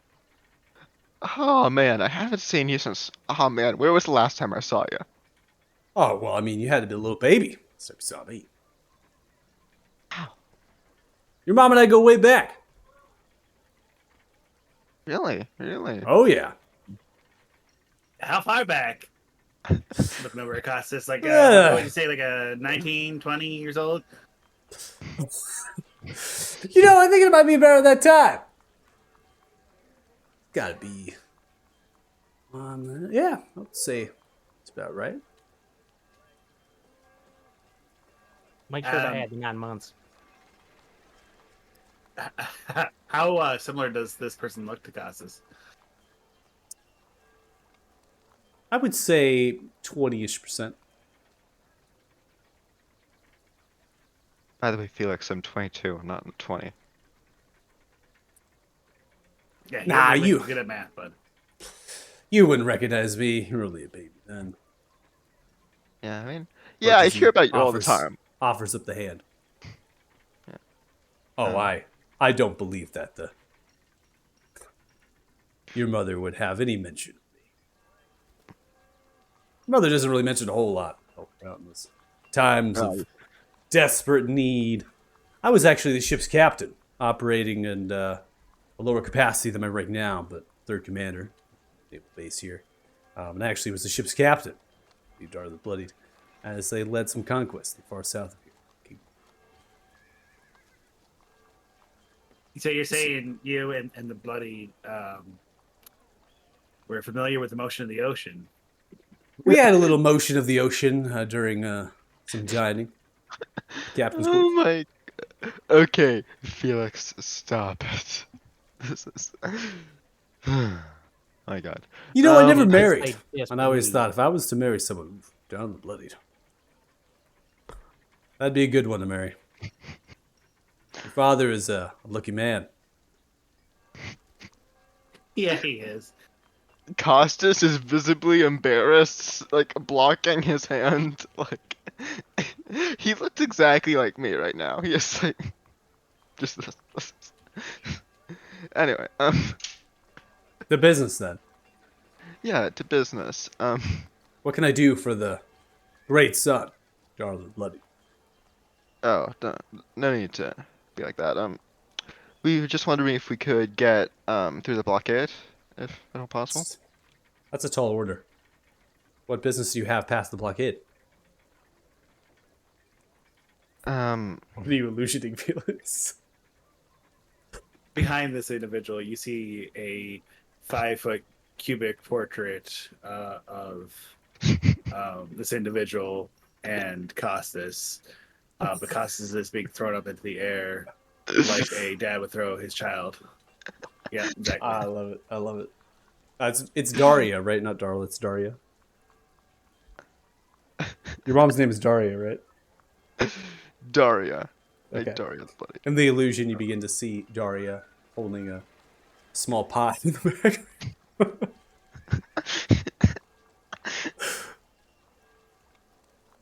Well, I'm just gonna roll something quickly. What are you gonna roll? I'm gonna roll. I'm gonna roll something quickly. I need something, please. Okay, 18. What's saving throw for what? What are you saving against? That was for myself. Saving against my own mind. Okay. No. That was for my own knowledge of how I was taking this. Okay. Yeah. Gotcha. Try to snag it out of the light. So let's see.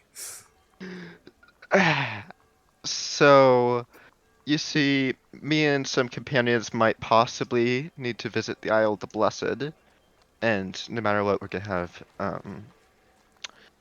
someone we ran into that it has some business there, and it is quite urgent.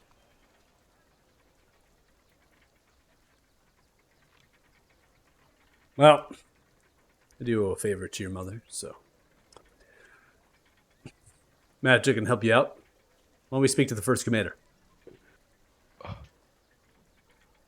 See if we can put a rush through on your petition to get through. Do you have a ship in mind for the voyage? Again, it's a small group.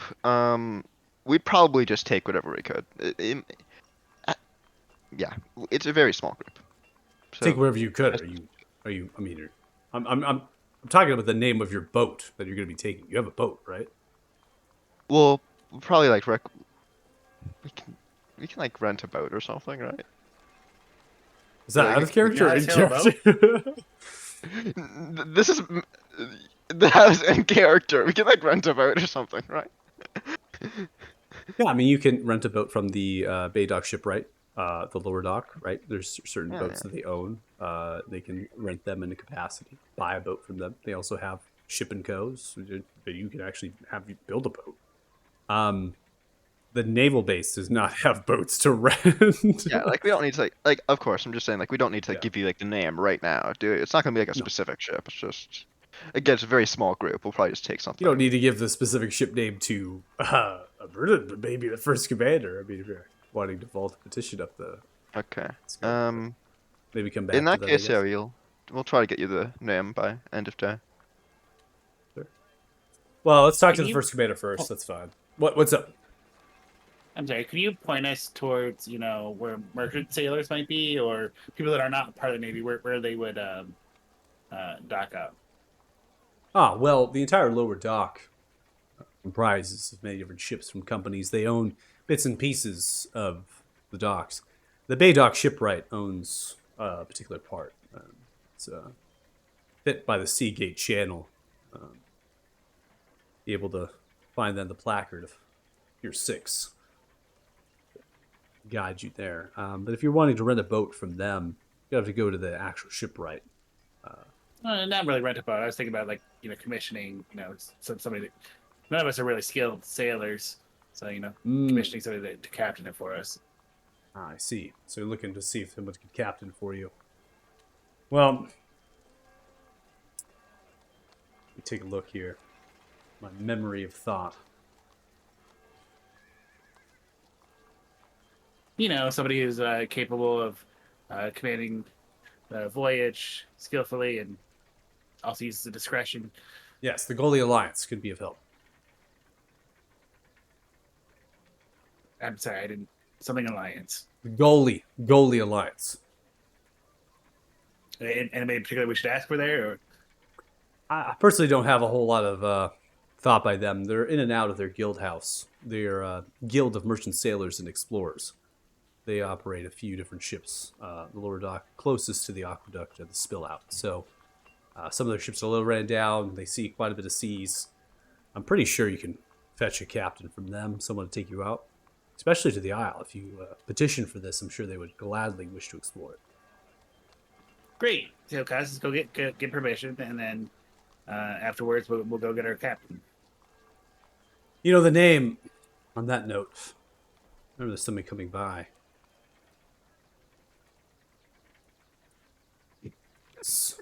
What was their name? I think they went by Z. Wait, Z? Yeah, it's just a no name. Said they were representing a company. That they were wishing to get a ship to be able to do some traveling across the bay. Wanted to get over to Paylene. There was a name they provided, Eder. Did they have any connection to the Fire Salt group? I don't know. They only spoke to some of the watch up at the wall. That gnome you actually spoke with was on watch at the time. I think they spoke to them. But Ender was the name that they gave. Someone of note at the Goalie Alliance that could be of help. Perhaps you can connect with them.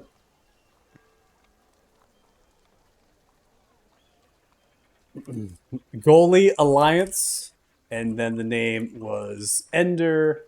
This person that you're talking to is the third. Oh wow! Okay. Third commander.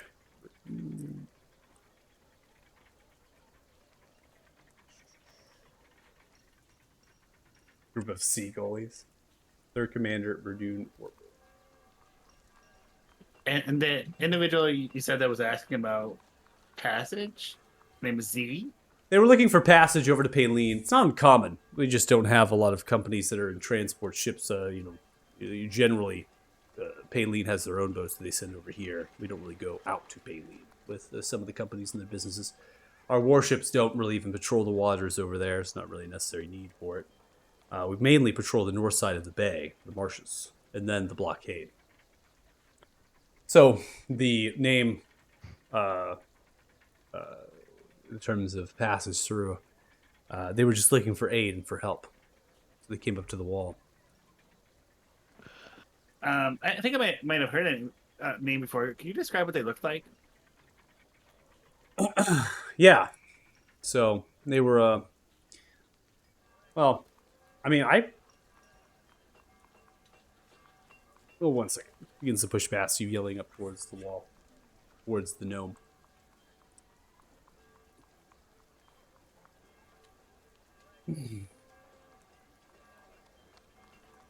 Yaspip!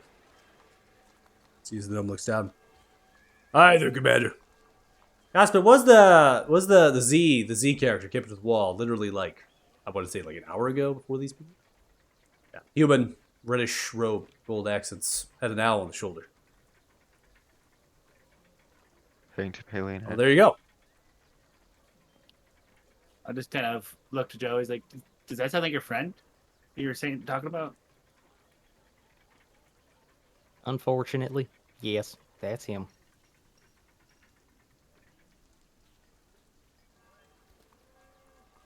Maybe we missed him, or maybe he's there. He's Well, away. he would have been given the same advice. to go to the gully, right?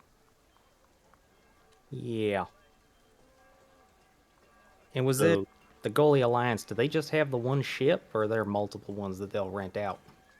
Oh no, I mean they own their own ships and they take them to water. It's a way of perhaps getting a captain. There's some of them who don't have ships, they just are members of the guild. So imagine they would be able to captain a ship for you. Perhaps be able to find a ship worthy of renting, captain it for you. That's what your friend was asking for. Indeed, indeed.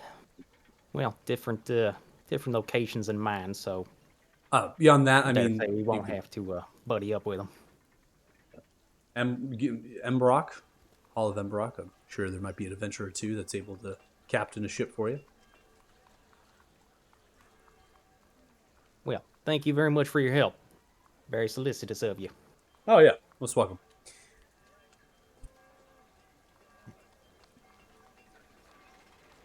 I am curious though.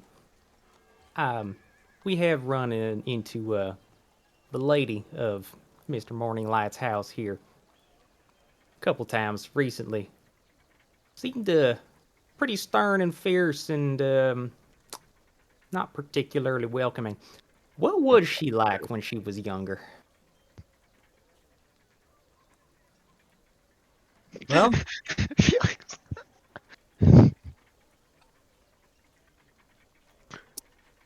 he was like a hot burning fire. Really seeped up your loins. Mm. Yeah, I could see that.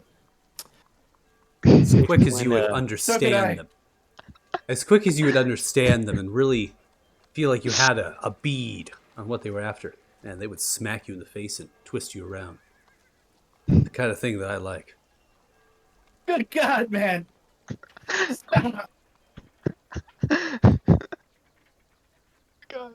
What were the circumstances of this desperate need? Stuck on a ship too long? I was young. They were young.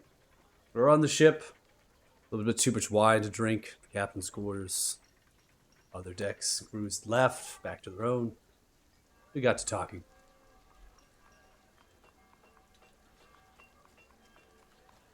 She seems like the type that would enjoy paddles. I must respect the modesty, my lady.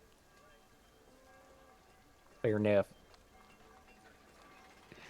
Okay, I'm gonna shut this conversation down. I feel like there's something we were meant to be doing right now. Yes. It's been a while, but I can't remember it at all. Well, do you want? Just Do you, lightheaded. we can make audience with the first commander. If you Yeah, wish yeah, that now. sounds about right. That sounds I exactly mean, like if where you we don't should be. have a ship in Mm-hmm. mind, I'm sure you can come back later. And we could. You know what? There are some other members. Why don't some I need to members sit of our down. group who are currently a bit drained, why don't they go look for a ship and while we're talking to the first commander, they can procure that. We have a form of communication. They can just send us the name while we're talking.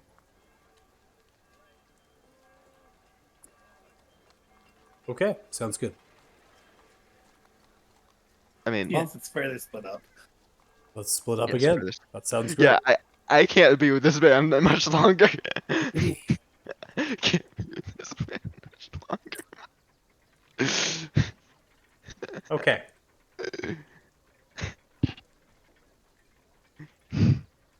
Wow.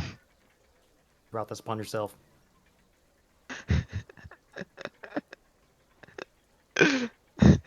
What have I done?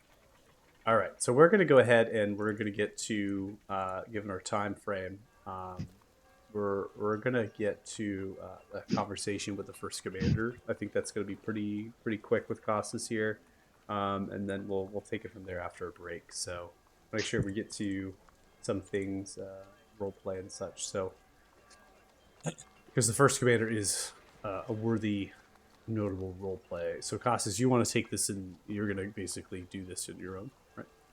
And then you're I was going to think- have, yeah. What's that? I was thinking that I could start the conversation with him. Hopefully, maybe Felix, if he's fast enough, we could get the name of the ship near the end of the conversation, like through the mental link. But if that takes too long, then Felix is doing this while we're talking. So as we're leaving the base, we can just send them a quick word. It's like, hey, we got the name of the ship. We can just, that's- make that. Okay, it's wishful Mental thinking. link. That's fine. Do you want to start with? You want to start with them finding the ship then? Yeah, start with him find the ship. That works. Okay. So Griffin was in the middle of that conversation the whole time. So, Costas, as you we're gonna just cook you up. There you go. We're now just three of you, right? So it's Dirty Joe, Felix, and with Griffin. Griffin's going along with you to wherever you're going to go to first here. Either the Goalie Alliance, which is actually quite close to the naval base here, in Cheapside, or the Emerald Guild, kind of backtracking towards the Merchants District, or even heading to the shipwright and see if they have anybody of note to captains. Griffin is quick to start role playing with what has just occurred. Yeah, he most definitely fucked her.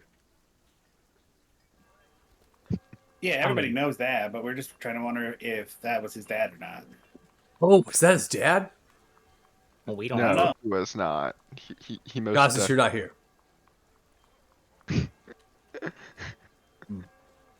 Oh, I There guess we was don't know. passing resemblance. I'm not sure.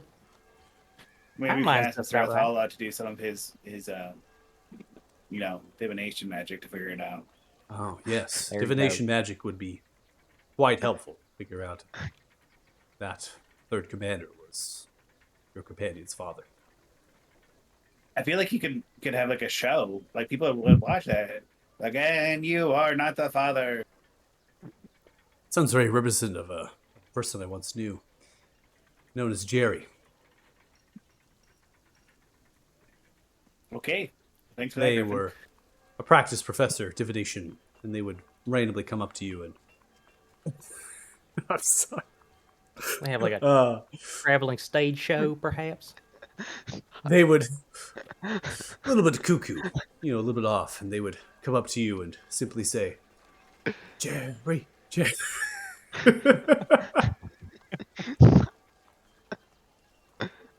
Sounds fantastic.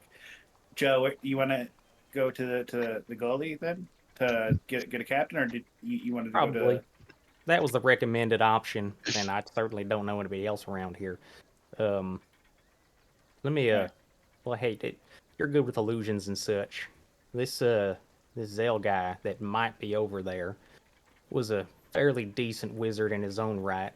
How hard is it to peer through this current orcish getup I got on? I mean, just basic of what I know, and I'm no nerd, but if they have detect magic up, they're going to be able to see an illusion. Well, Your best bet is if you're going to do it, maybe try to stay out of sight if you're worried about being seen. yeah, definitely. If we notice any sign of him, I'll just kind of slink off around a corner. You're better at talking anyway. You want me to make you invisible? Well, I mean, if he can detect magic, he'd be able to detect somebody magically invisible, right? Yeah, I don't know. I think you have to have a spell called See Invisibility to see invisible creatures, but that's just me. Is It that would how seem that off. works? It would seem off to simply cast magic unless suspicions were raised. I mean, you'd have to be one paranoid SOB just to be cast and detect magic every 10 seconds. Very paranoid. Yeah, that describes Zell to a T. Well, then, we'll do our best to see if we can spot them. Or there is a range that detect magic can feel. I mean, you guys left on decent terms, right? He's not gonna attack us or anything. Well, about that. Yeah, now he might. Is there a weakness that we can exploit? Greed and lust for power.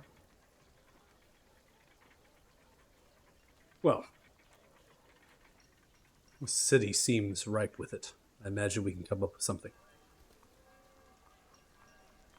I mean, if it's not, he has no reason to actively look for me. Just look for the bright red robes, and if I see him, I'll just kind of saunter off. Maybe go get an early lunch or something. No reason for a confrontation. Understood. He's your friend, so we'll follow your lead on that. Using But the term you know, very I'll totally kill a motherfucker for you if you need me to. We'll see. Well, let's Alright. go find this boat, shall we? Find the boat. Okay, so we're heading to the Goalie Lions. That's our first stop. We'll go ahead and do that, and then we'll most likely go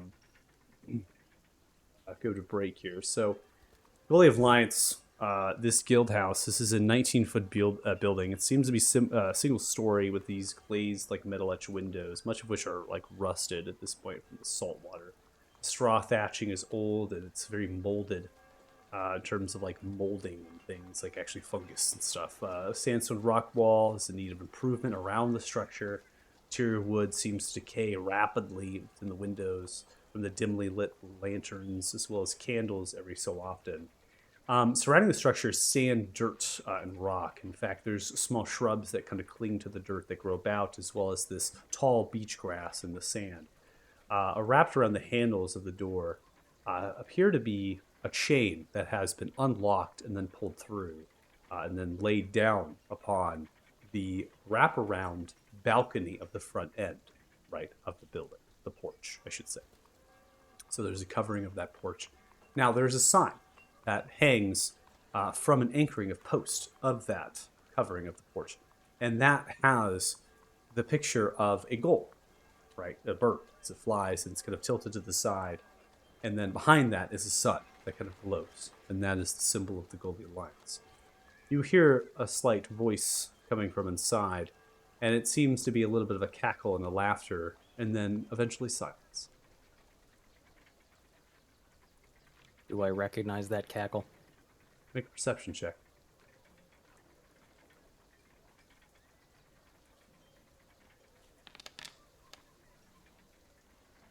A 20. You listen to the cackle. It does not seem to be recognizable. All right. And I see no sign of Zell anywhere around. That is correct. You look around. This district here on Cheapside is filled with single-story straw-thatched, bricked, or kind of rock-walled sandstone structures, many of which have shown great weather and decay from the wind. The wind, at this point, I'm not going to play it for ambiance, but it is howling at this point. It's really kind of pushing past, and the rain's also kind of to the side. There are a few structures built out of ships as well, like ships that have been pulled ashore and turned into houses and things. The road here is loosely cobbled, mainly sand, in the way that it's tracked and pathed. And there are numerous people hanging out in the alleyways, drinking, kind of shifting their weight around, playing dice games and throwing coin. Very rugged and rude. And you don't see Zell anywhere from your 20 perception. All right. Well, I'm actively keeping my eyes peeled. Okay. Have we had a short rest since we went to the magic shop? Yep.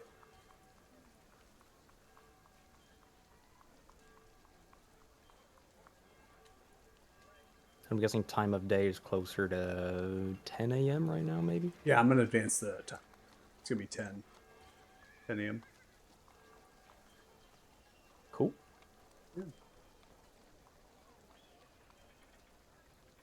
Well, before we You- go in, I will cast Enhance Ability on myself Okay. and Joe, Okay. giving us Eagle Slender.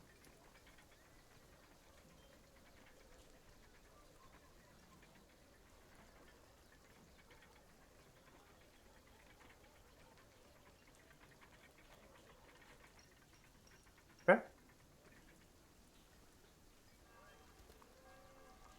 Hmm.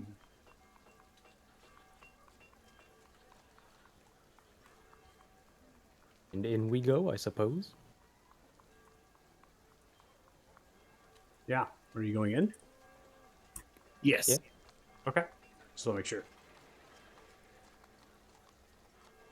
All right. So, as you open the door, leaving the backdrop of the city and light rain beyond you, you have a slight cracking of a flame that emanates slightly in the middle of this space. On entry, this entry chamber, with a few wardrobe shelving hanging for garments to the left, to the right, sconces of lanterns hanging above them. There are backpacks draped with instruments and supplies, just thrown and spewed about. Inside of this study chamber that sits as its entry is bookshelves filled with dusty texts, tables, chairs that are rotten and broken down over time for studying. There's a wooden door that leads north from the entry. It goes to a small dining hall, adjacent open kitchen. Round tables with wooden stools provide seating. And there are 2 metal ovens that can be seen through a crack through that archway as you look in that direction, noting the kitchen is open towards the backside. There are a few doors that exist on the left, south, and that kind of goes into storage that are open, 2 of which, and the other has a large navigation charter room with massive kind of pieces of papers and scrolls that are kind of hung and draped from the walls, as well as hanging from some of the wooden beams that support the single-story structure. All in all, it's quaint, quiet. There's no actual rooms for bedding, living. The voices are emanating from 3 different figures that are surrounding a hearth, the center point of the study. The chimney above. They're stacked firewood loosely on the sandstone rock. They're kind of leaning on chairs, putting their feet up at times, and then standing up, and they're drinking flagons of ale, swashing it about. They seem to be telling stories of a variety of some of their travels. As soon as you open the door, one of them turns and looks. A cheery and plump halfling, with a rounded face, green eyes, and thick eyebrows. The hair is light brown and curly. Normally wearing a green cloth head covering, the hair is slightly hidden. Tan leather knee-high boots, metal studs, tucked into them are matching leather and high trousers. They wear similarly colored bracers and leather armor. Underneath the armor, a thick hide cloth shirt, a dark leather belt with a rusted metal buckle, and it showcases the Golia Alliance symbol. It contained many purses and satchels. One of these has a wooden pipe sticking out, and another a slew of navigation tools. Hi there! How are you? Welcome to the Golia Alliance! Hey, how you doing? I'm doing great. How are you fine, folks? Begins to open the hand, gives each of you a handshake. Return it. Right. We're doing swell. Wow, quite a place you got here. It's a fine guild house at that. A little run down, but we put most of our work on our ships. And we are far out sailing most of the time. Are you familiar with the Gully Alliance? Are you here to join our ranks? We have a special offering. Tempting. We were actually referred to your abode here. Recommended that you guys find captains that are both brave and discreet. Well, we have captains, we can help out with. Most of them are out on sail right now, doing some fine exploration business up in the river delta of the marshes. Taking samples and studying wildlife, as well as fetching some aquatic life in the bay. Incredible. You need of a Then who do captain? you have- Indeed we are. Well, I can take you out if you want. I'm sorry. Remind me of your name, friend? Maybe I didn't catch it. My name is Tarlin Bramblewood. Tarlin. Definitely something to talk about. How long you been a captain? Right, Captain. How long? Well, been fishing, sailing ships since I was 12. Born in Aradoc. I was, small farming, fishing village. Too much in the way of good life. So I took to paying lean, worked as a deckhand for the Black Wolf Company for a long time. I reached adult age, past that point. We'll say it's a few dozen years at this stage. How many other people are in this room right now? There's 2 others. One of Are which they is like a listening to this conversation? one of which is a dwarf that has a absolutely robust potbelly, wearing suspenders that are hung down, draped with a kilt. And the other one is a half elf that has a wiry shaven head, kind of a ponytail ward back, and they are both kind of swaying from side to side, sitting on stools, squinting at the conversation from roughly 10 to 15 feet away. So it's very close. Is there anywhere else in the immediate area that somebody could be listening to this conversation, but we can't see them? Yeah, they could be in the navigation room or the dining hall or kitchen, hiding somewhere. They could see. I'm just gonna discreetly, well, as discreetly as I can, as everybody else is watching me, I'm just gonna kind of poke my head around and see if there's anybody else around.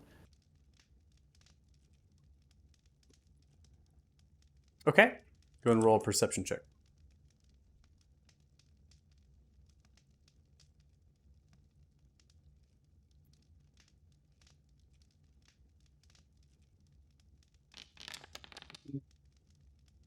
You did Eagle Splendor, right? Yeah, Oh, Eagle yeah, Splendor, that's just for charisma. Yeah. 15 perception. You're listening for voices, and you might just kind of like walk a little bit to the side so you get other angles. Remember, it's a small structure. You can get, these doorways are open as well. The doors aren't shut. Even though they do have doors that could be closed. You don't hear or see anybody beyond what is just in this room. Okay.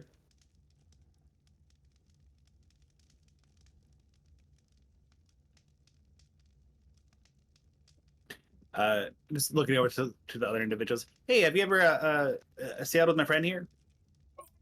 Ha ha! Yes, I have.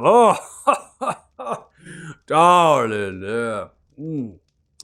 Finest sailor there is in all the 6 seas. Good enough for me. Yeah, we need transport to the Blessed Isle. Say what now?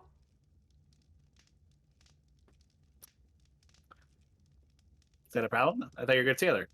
Well, isn't there a blockade? Oh yeah, we have permission to get past it. You just need the name of your ship. Right. Who all of you? People who want to hire you to take us to Blessed Isle with permission of the Talthar. So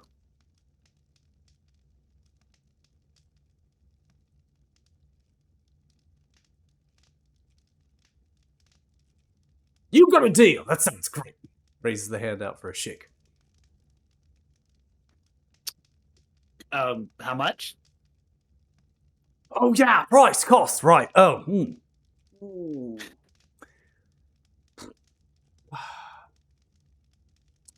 Food, supplies. Put it right round, let's say 100 gold. Easy enough. I'll pay half now and half when we get back safely. Pleasure doing it. What's your name? Felix Fennicus at your service. Felix Fennicus. Wonderful. Nice. All right, well, when do you want to head out? Within about 3 days or less. I'll let you know. Come back here. Is that fair? Right. I will be right here. I will send. Looks back to the North Havel.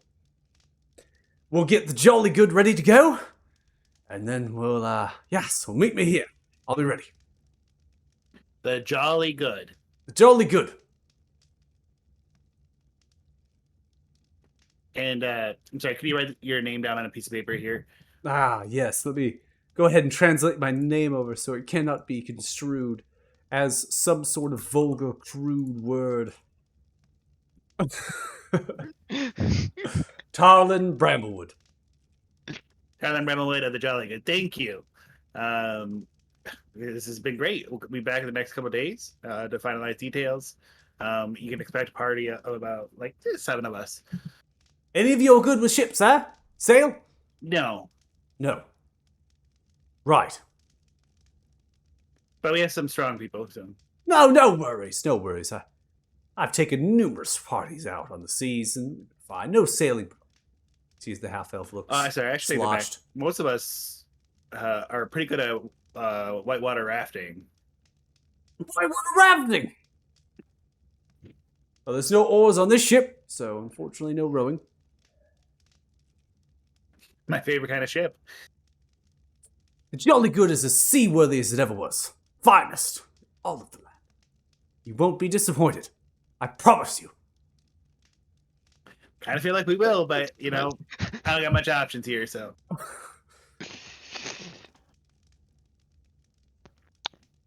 Right. What, do you need anything else from me? Joe Griffin, Griffin looks towards you. Looks back to Tarlin.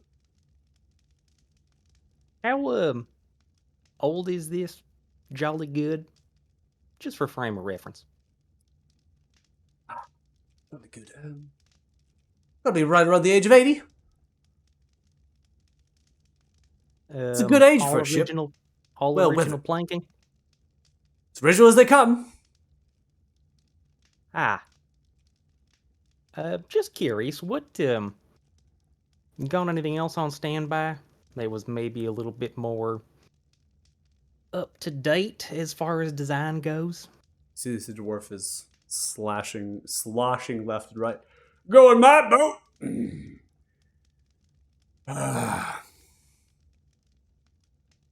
It's good, but you won't be disappointed. definitely not ever. And will Why you not? be the captain of that one? Oh, I'll be the captain. The Red Brew. You know what happens with that boat. Drinking some good brew. A lot of shipwrecks, maybe? Stand up. Stands up, tips the stool back, wobbling from left to right, comes over towards you with the potbelly. Stand. I've only hit 3 pylons in the pier before, Spillgate. That's as Only low as they 3 come, pallets? my record.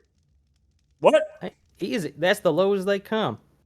What did I say? Harlan, how many? 3? How many have you hit? Well, I have not hit anything. Okay, well that's a bit more promising, yeah. When was the last time the Jolly Good was taken out?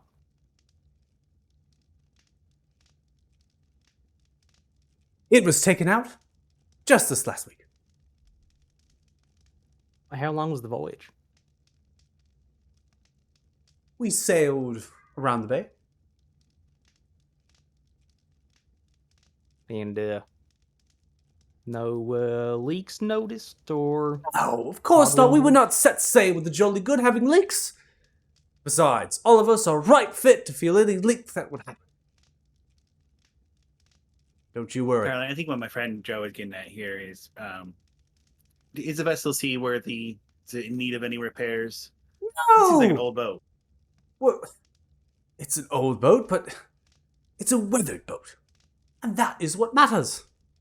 It's seen all things, gone long and far, and it's tried and true.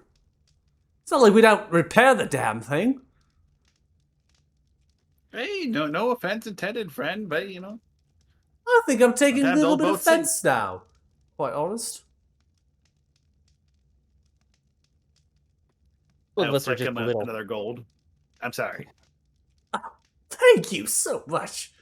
We're gonna spend Some of our this party a little touchy around water. We're just trying to make sure there's not going to be any cause for concern in an already panicked mind. No. There is no reason to be concerned. The Jolly Good will treat you just that. Jolly good. Hey, well, just while we're here, Tarlin, we've been trying to catch up with one of our old friends, and I'll just minor illusion in my hand, the face. That's some of- fine right magic Dallas. there. How'd you learn that trick? Picked it up. See as the dwarf sloshing around like this, spawns a keg inside their hand, frothing over. Hey, Begins to try to drink it.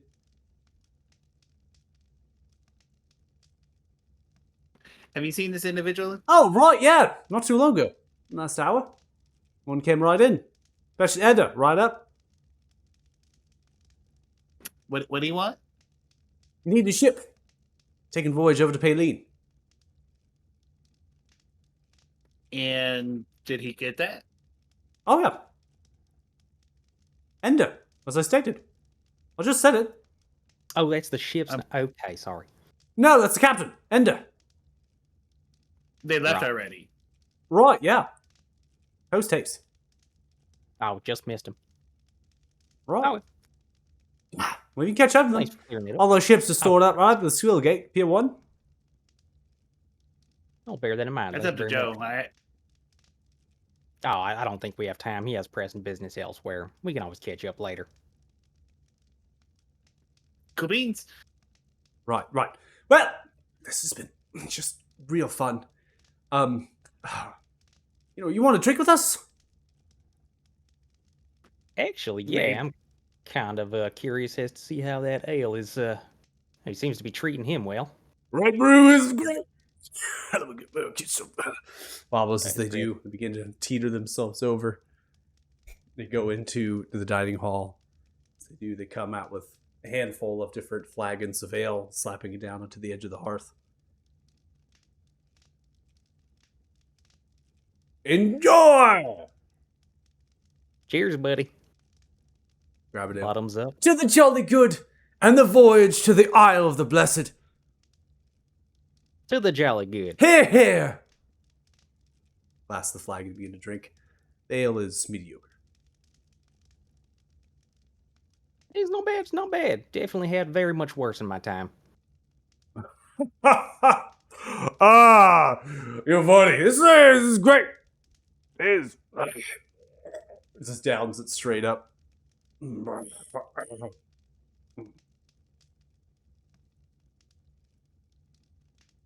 Well, thank you guys kindly for your hospitality and fine brew here. We will be in touch. Right, in touch. I long for you to come back. See you soon. Remember, Tarlin's the name. Arlen. Got it. Bye. See ya. Bye. As you leave the Goalie Alliance back out to the wind and the city, sees Griffin, looks towards you both. Can't be serious. This is the ship we're taking. This was our first inquiry. Right. We could always poke around and see if there's anybody else on hire. But it's a Well, I backup mean- plan. We're not leaving for a couple days, so if you got something else better to come up with, then, we got the passage. If we could provide the ship, a better ship, that's great.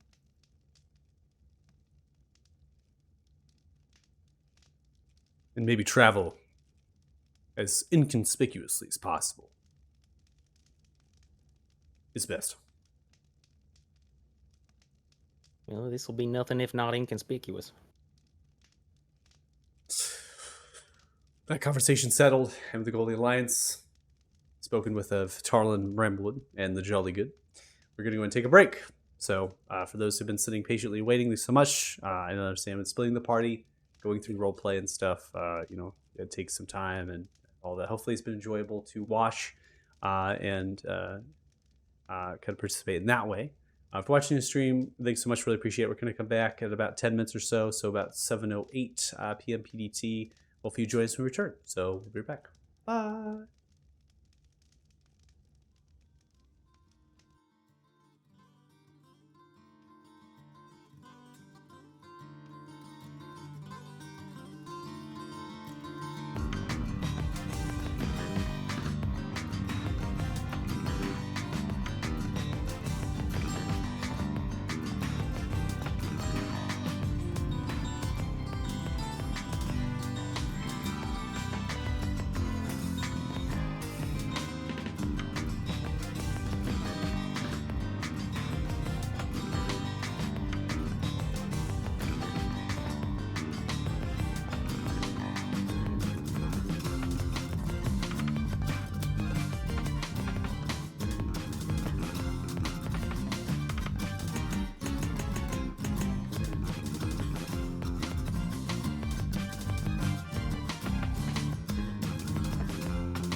I need to remember to press that button. Alright. Welcome back. Thanks so much. We're getting back to the role play. This is what the session will be filled with here. We're going to start with the third commander, Verdun, beginning to escort you here, Costas, into the direction of the actual command post. This is the main building here of the naval base. It's what is really kind of focused and centered upon in terms of the barracks and things. It's also close to the dock, and there's many individuals coming and going. Now, the building here is going to be a two-story building, very similar in style to much of the barracks as I had described. So I'm not going to go into that description there. The individuals that are kind of moving around, kind of continue the ambiance. I'm going to throw down a rain, and then I'll probably put down a wind. The individuals are giving a salute of sorts to the third commander as they're passing through. Then they're kind of making way towards where they need to be. Everyone has kind of a purpose and has a place of where they need to go. You also now can observe the ships, Costas, passing by a large stables and overhang of different traders that are permitted in here to sell the variety of their wares, mostly grocers like produce and foods and things, to the actual soldiers that are getting these things. The boats themselves are brigantine class. They don't actually get graded to galleon. They are designed for speed and ramming. So they do not have cannons. There's not weaponry beyond ballista upon them that are used to harpoon, anchor, and tether ships and then ram them for boarding. You also know that there are small groupings of Justicar paladins that are setting upon some of the tables of the covering, eating foods and drinking and looking on battle maps and other things, just kind of taking care of their own business, operating as independencies. Perhaps they are part of the boarding teams on some of the ships that might be rammed and attacked. Your business, though, is of the command post.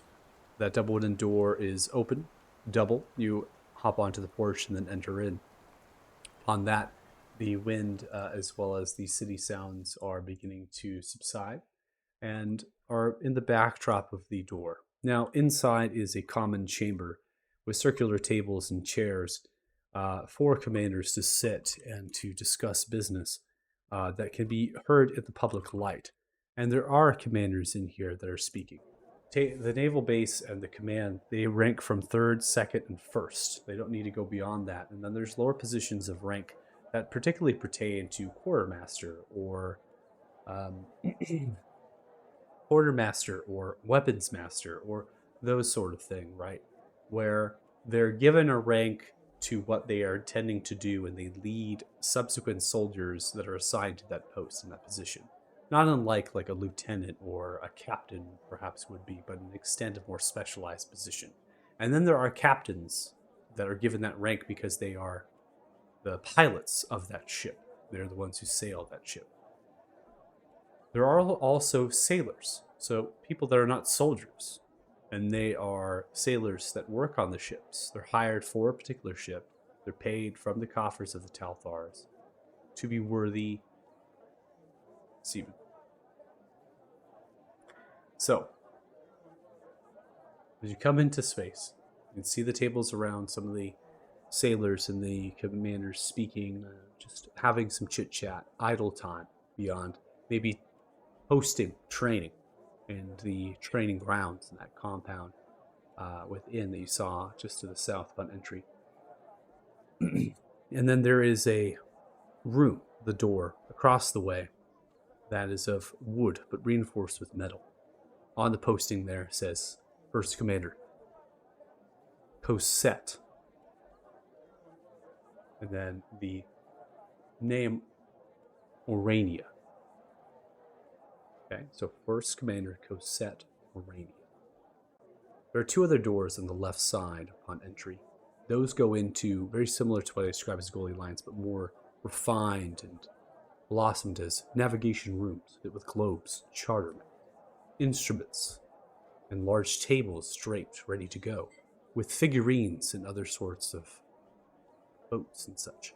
Noting that nobody is really given, unless authorized, entry into the compound, it's not within the means to say that this is unsecured, right? Because the whole dock here is secured by a wall and towers. So they leave these two doors open because they give access to some of the commanders who command subsequent small fleets of ships, information of where their ships are on large battle maps that are of access to them to get into a locked room and navigate that. Okay. There's a stairwell that exists wrapping around to the second floor of this building, and most likely is for private bedchambers for some of the most notable commanders that don't need to reside within the barracks. Maybe even a small kitchen of sorts and things.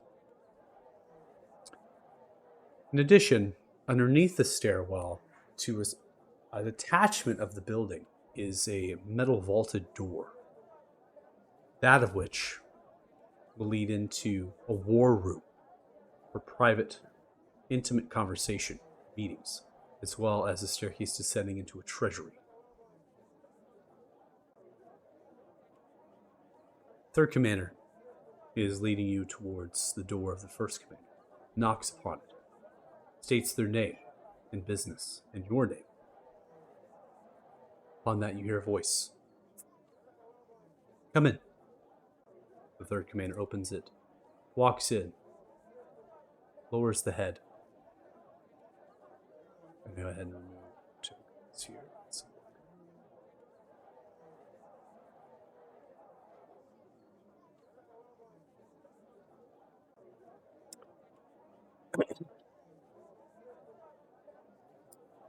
Commander walks in, salutes, addresses you formally, and upon that, walks out the door, stern and prompt, shutting it. The voices now are left, and only that faint candlelight fit into this room. There is a large L-shaped desk in the corner, with shelving and cupboards extending with different scrolls and pieces of parchment. A small silver goblet filled with wine and a bottle uncorked. A smaller version of battle maps and plans upon the table, different books, notes. About this room is ledgers, as well as an armor rack for their armor to be adorned. 2 chairs sit for the desk, plush, with white and greens and reds. The lighting in my room, apparently, deciding it's going to change as the cloud rolls by. Gets absolutely dark, just randomly. I love it. So, in this room, in small, it's an office. There is a window that cannot be unlatched to the backdrop, but gives some light, and it is reinforced with wrought iron metal bars to stop any intrusion. You see as the first commander stands up. Sir Costas Morning Light.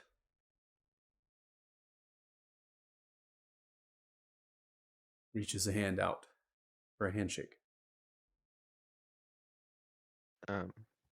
I reach out and shake the hand. It's great to meet you, First Commander. This person, in terms of their appearance, would be young for their post and station. They have a slight tanner, darker complexion with long flowing black hair that is normally put up into a top bun when they're dressing their armor. Now it's down. They have a couple scars across the top of their head as well as slightly to the cheek. They have strong shoulders and a build, as well as regal kind of clothing and garment of blouse, very fitting to a sailing captain, the way that kind of flourishes and sits outwards, fit into a tight black leather belt and strapped black leather pants. They have a scabbard that sits off to the side, now untethered and leaned, for a longsword.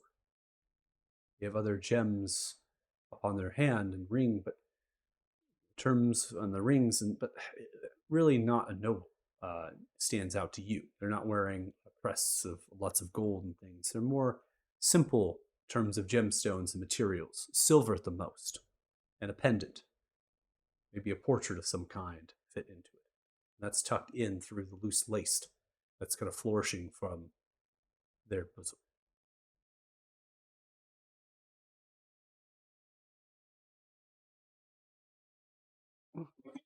They sit down. Please sit. I sit and I'm gonna try to see if I can uh like remember back to uh if I've ever heard about this person before, like anything about their reputation, maybe any useful information I've heard about them. Like they got to they got to the position rather young. There have to be some rumors. Okay. Go ahead and roll an intelligence check or history. History would suffice. I guess same thing.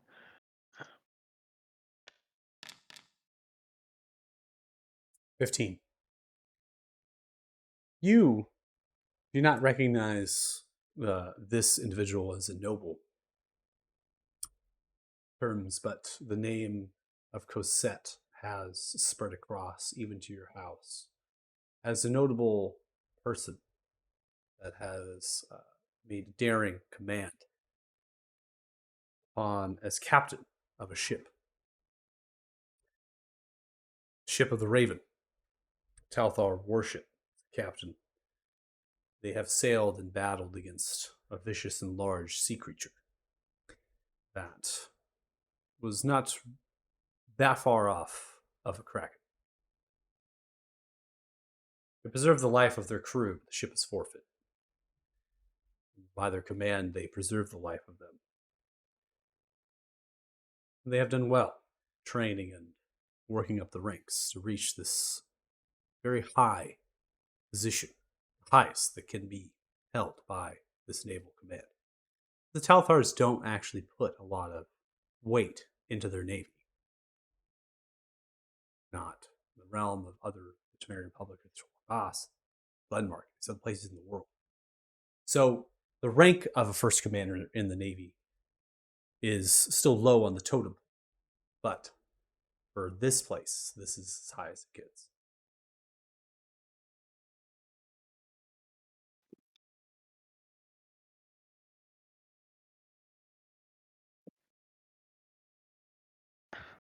Yeah, no need for any pleasantries. It's again, it's an honor to meet you. Even I have heard of your accomplishments on the Raven. I wasn't there, but I have to say, sounds like quite a feat. I don't need pleasantries, and I don't think you need them either. Mhm. If you're anything like your mother, I don't think you need them.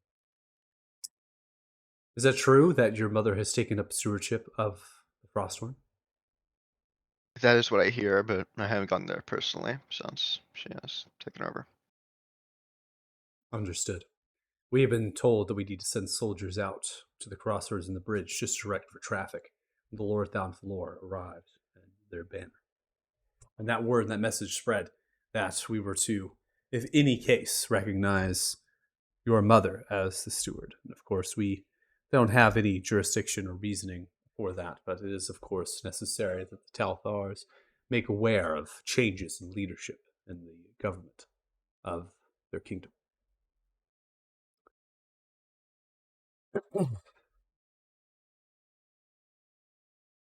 Anyway, I suppose we should get down to business.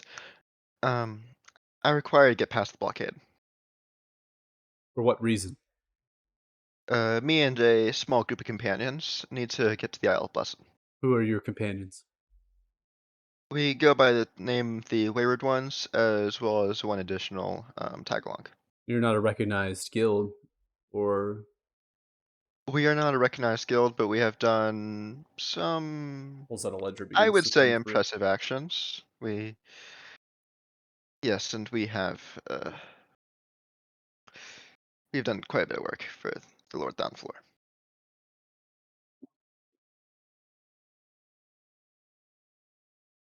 What work have you performed for the Lord Down's lore?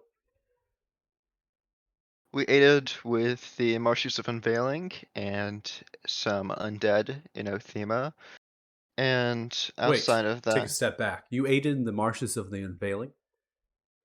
yes, that was mostly us. Are you responsible for the fog being lifted within the bay of the north side? I mean, I would say the whole group is responsible, but yes. Modest you are. Sir Costas of Morning Light begins to crack the bottle of wine, pulling it out of the silver goblet from one of the drawers, and pours it for you.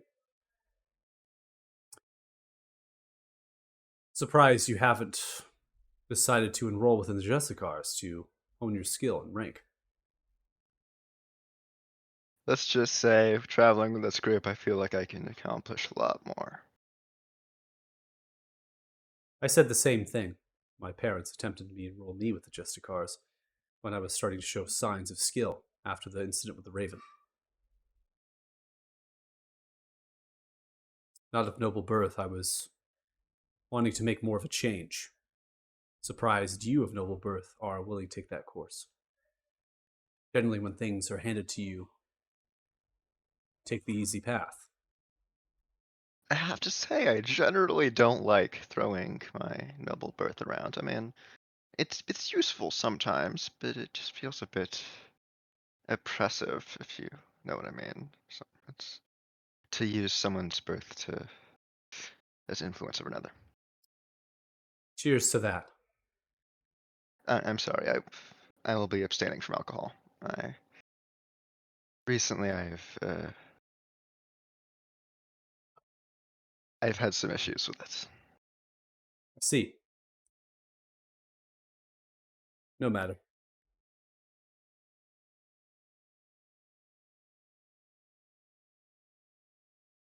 The Sarcastus of Morning Light, where are you staying? In this fine city of Alathan. We just arrived today. We hadn't figured out accommodations yet. But we'll likely find an inn or something of that nature. Of course. Do you have a captain or ship recognized that you will need to be that you will be aboard upon passage through the blockade? Have I received a mental link transmission with that yet? Or No, but you could ask. okay, then I'm gonna send a thing over the mental link for that quickly. I would Yeah. totally tell you. Go ahead. Did you have another? I was just gonna tell him.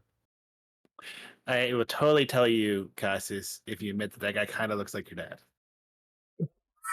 Okay, fine. He kind of looks like my dad. Now tell me.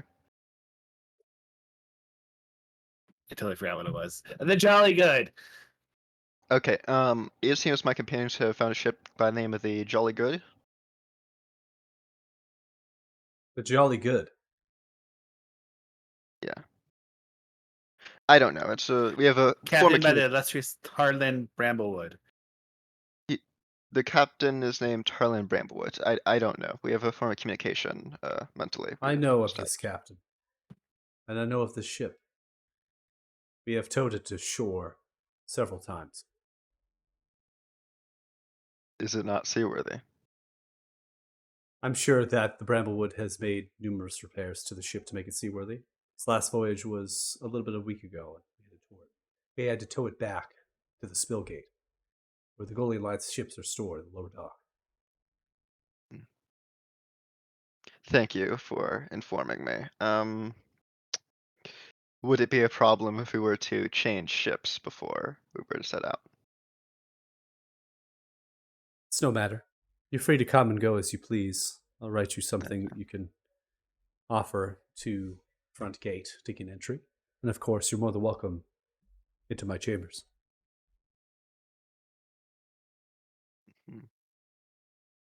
Okay.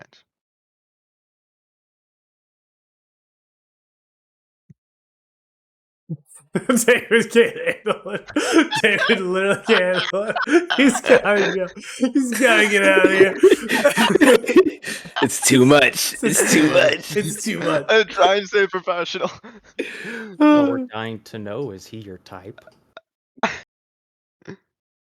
Is what? Is this how the Costas do? Strapping young men of action in sturdy frames.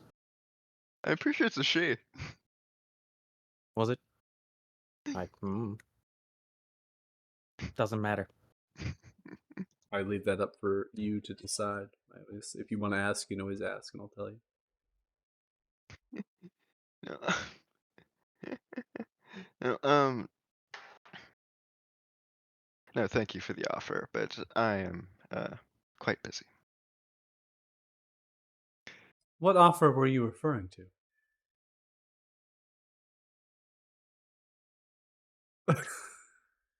It's awkward. Nothing, nothing. Oh, well, Sorry, that is sorry. You see, disappointing then. Because I feel like my offer was quite specific. If you find yourself in need of some company tonight, perhaps we can have dinner. I'd like to see the mind, perhaps, of the son of the Bloodied. Maybe there's something you can offer in terms of advice.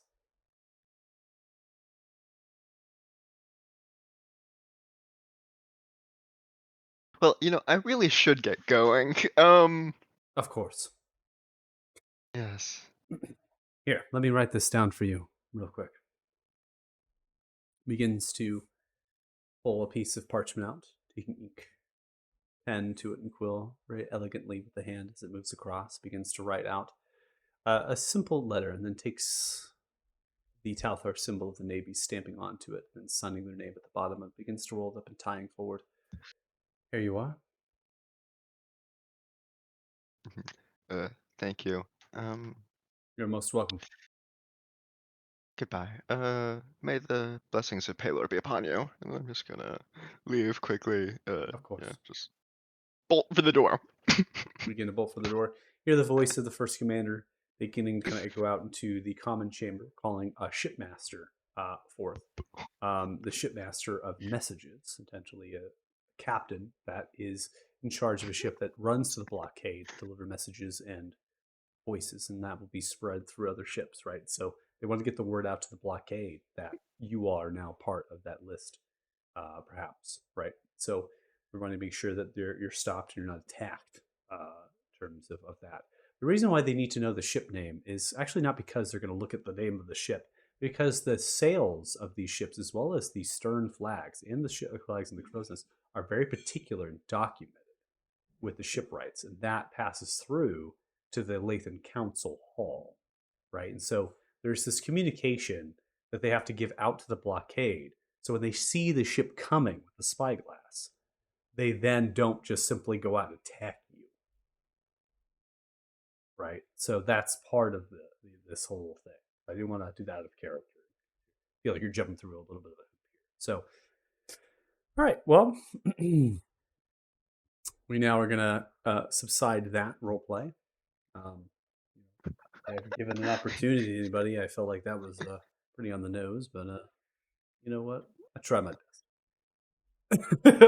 Try your shot. I try my shot. Come on, can't hate me. Oh, that was very entertaining. Thank you, I appreciate it. Oh my god. All right, so you begin to leave the Talthar Naval Base to basically maybe meet with your party, probably at the Smith, right, just out front, because that's going to be kind of the halfway point between you two. Just kind of meet out front of the Smith. Sure, why not? And we'll now go ahead and come back to the Grand Library.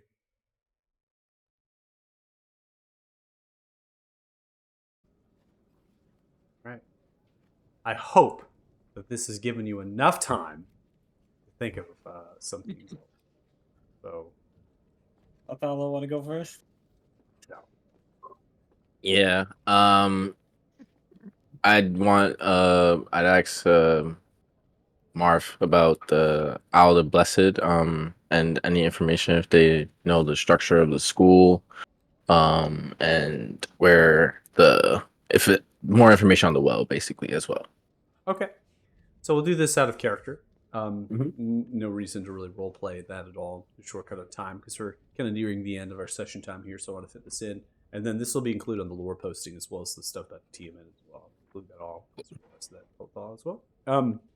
So Felgim is the name of the tower. Okay. Belgium is the name of the tower, and then became known as the small city that began to develop around Belgium. The tower consists of multiple levels, each dedicated to a study of a particular school of magic. Very traditional wizarding tower. It then conducted research. That research was primarily on the waters of the Isle.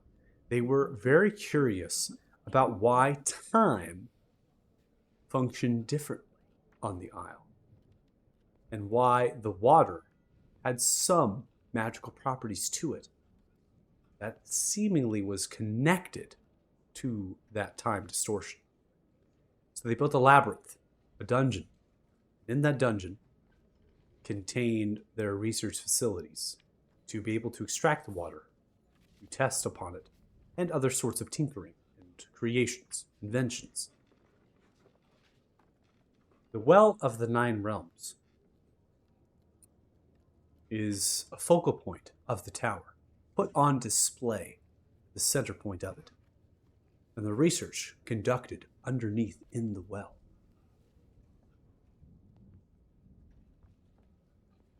It is the spring of water, essentially where they had found the source of water, building the well around it, and then the tower.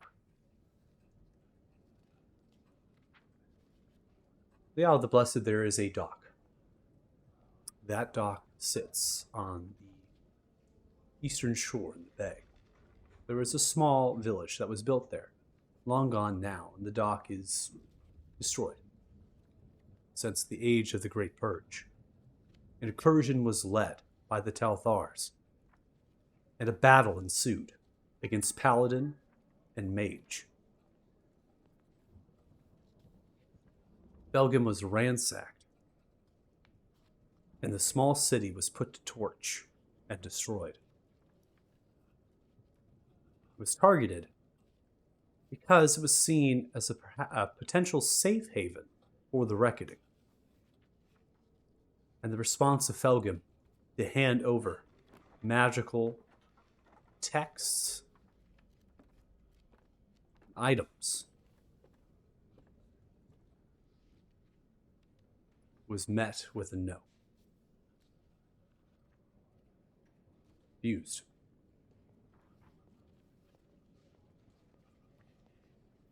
Okay?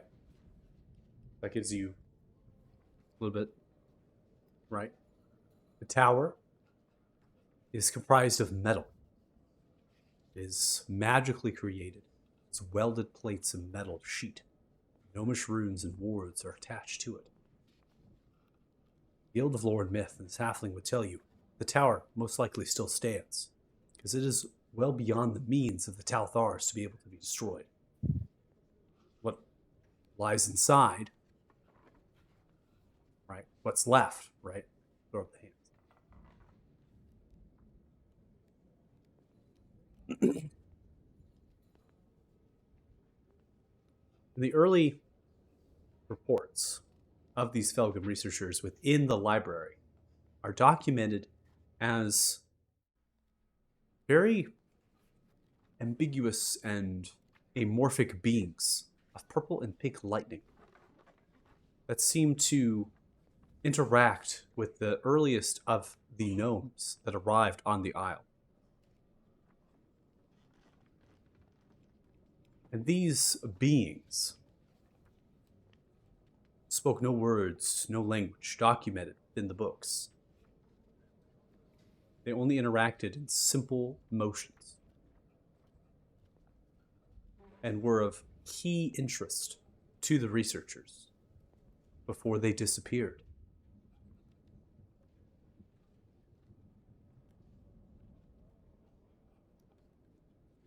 Is there anything else? So while reading this text and reading after the Battle of the Talthars, would Othala feel like he was reading exactly where he was at in that vision? I would assume so, yes. Yeah. Okay. Other than that, just to take a crack at it because this is what I have left. Anything on what the gnomes were researching about the old one? The old one was what they referred to as an entity that seemed to speak to a number of individuals that interacted with the water. They do not note it as an extraplanar being or a deity. They simply refer to it as an entity that seemed to speak as if it knew all time.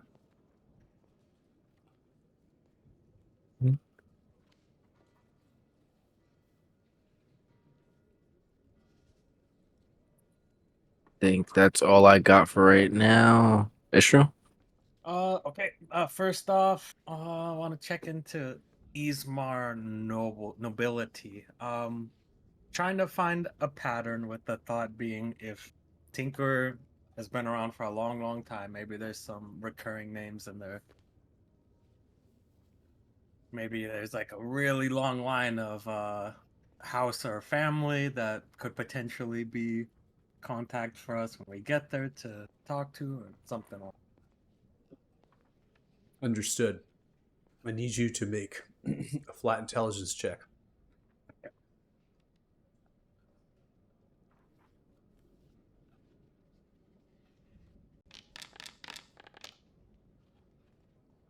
23. There are all of the pedigree and the royal lines. There is no reference or cross-reference to a tinkerer.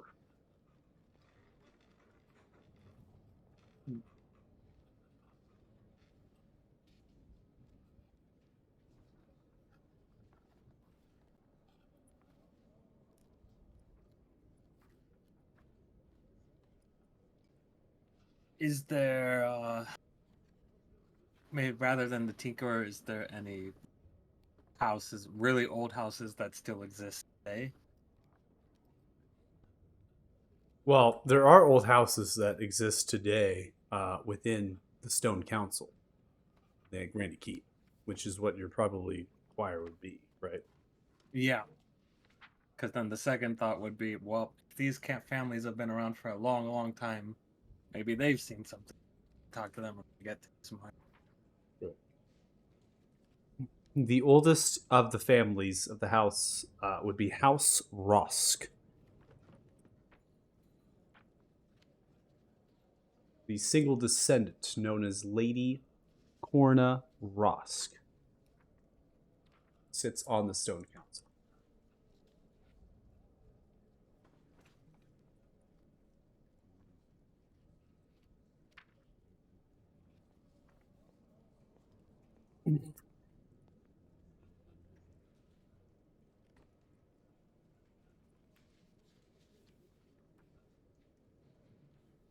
Okay.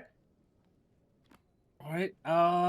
Well, I guess then also see if maybe there's any extra information here on the Sundering, with the idea in mind that, well, usually the winners of war decide the history that's told about it, and so in Tamaria might not be the most accurate. Understood.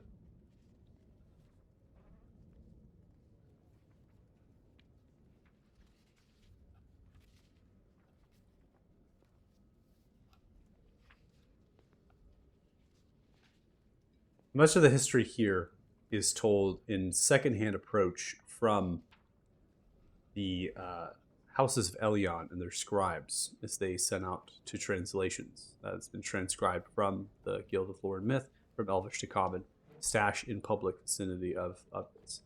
Now, you know this history. This is history that is told throughout, and it is not something you're not unfamiliar with. The history that you would find here is more of history of the draconian or draconic dragonborn sorcerers that they recruited and brought from Arthuria as conscripts from the various tribal communities and taught them how to harness the Feywild congruence. Now that taught how to harness the Feywild congruence, that's not in any of these texts. What is in these texts is that these dragonborn sorcerers seemingly were so powerful They actually were rivaling the dragons at the time of Arthuria. This was during the transition point of when the dragons started to become more balanced with humanoid society and the territories were lost. They gave this credit to their thralls, to the dragons, stating that the dragons had actually given them their blood. Not just born of the blood, but given it. And that they were told and directed that they must use this power, depending on which dragonborn it was, and their different, variations in terms of color. If they were to wreak havoc, bring down humanoid society, or bring it up. When the houses of Elion were conscripting, they were particularly looking for gold dragonborn sorcerers, that which were more protectors, and that would have the best interests of the houses, and not someone that would be chaotic, turn against.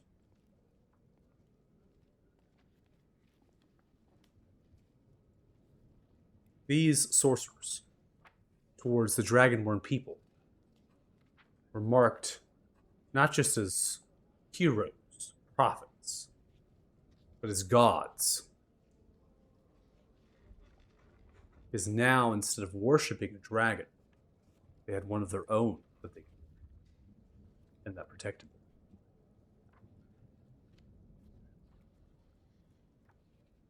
But there's nothing particular about the actual Feywild congruence more than what has been told to you thus far. Is there any tracks as to what happened to those dragonborn after the Sundering, like back to Arthuria?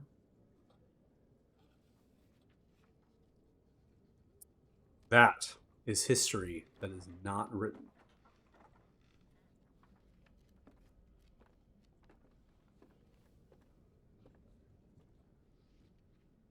Last thing I guess would be history of like the element here.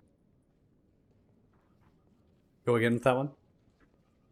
So basically the general history of like elementals and how they've impacted Arthuria. Because just again, we've been reading about how Tiamat supposedly had the dragons, and then the elementals started interfering with it. In the period of creation is a lot of hypothetical events that have transpired, one of which is noted as elemental insurgence. It is something that happened when elementals began to rain down upon the primaterial plane and the worlds around. They began to claim it as their own, terraforming and transforming it into worlds that they had come from themselves. They used this magic and this power that seemed almost primordial and natural, something that was inherent to everything, no matter what it was. And they began to cultivate the land around. But they had something in their possession that was rather strange, something that has stayed in these hypotheticals as turning dragon into more dragons. Simply put, one dragon turned in the various species, the variations that we know today. They used something that is referred to as essence. They used the essence, foundation of these variations, imbued them with power, and began to control them, to do their bidding on the worlds. In this text speaks of timelines. They speak that some timelines were wiped out by dragons, controlled and enslaved by elementals. Others not so much. Dragons broke free, turned against their masters, because the power that they put within them was pure chaos. And the dragons' uncontrollable growth and might turned against the masters in the control.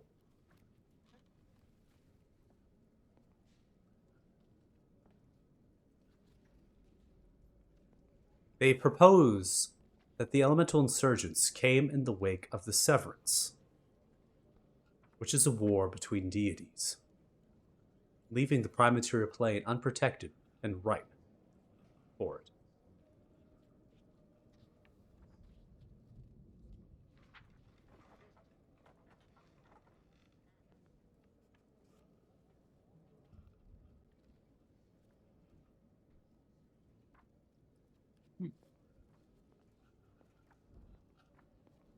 Everyone's brains being blown.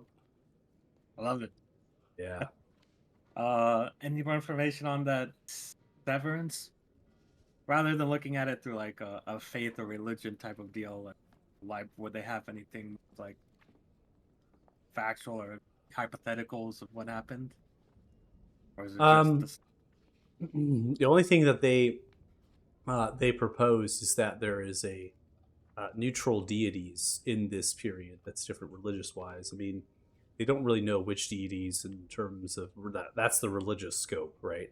They just know that there were deities on both sides that remained neutral, and that they were actually the ones responsible for the spinning of the actual twin planes. They were the ones who, to use their neutrality and their stance to say, hey, we got to preserve, right? We got to preserve, and we got to make sure that this doesn't just end. And doing that actually kind of they forsaken themselves to those planes. They lost much of their own power because that kind of creation is cosmic. So as they forsaken themselves to those planes, that kind of subsided the war. They don't know why exactly it subsided, just that when the planes were formed, there wasn't a reason to actually fight each other.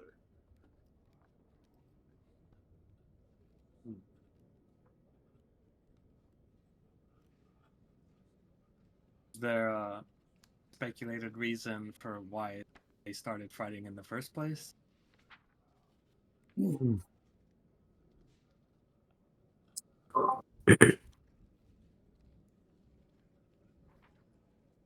There are some historians, archaeologists, as well as astronomers, people that study the cosmic scope of the worlds, that believe that deities are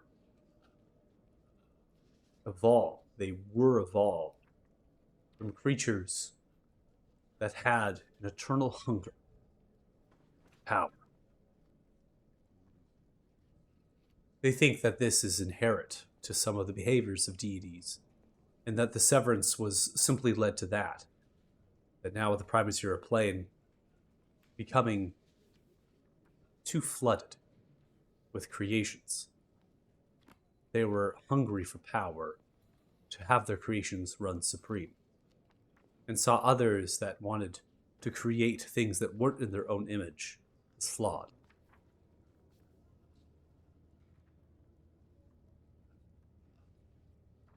They directly proposed the severance was the reason that magic exists within the prime material plane.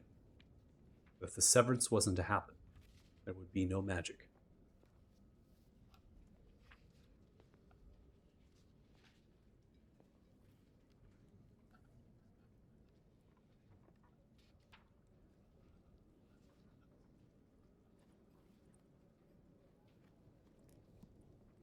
All right, brain is sufficiently. um, as we're reading these texts about the hunger and the severance, Othala will look over to Istrio. If there's more you want to know, I'd rather speak about it in front of everybody else, because I might be able to help you with these answers. Oh, well, just with all the talk about fractured deities and such, I think it'd be a worthy avenue to pursue investigating. Yeah, I might know a thing or two that's not really here, but I get what you're saying. In short, if these deities didn't consume the energy that they did, they die and they cease to exist. And with the severance, they, I guess, were rushed or scared from the ending of the war and had to enter the prime material plane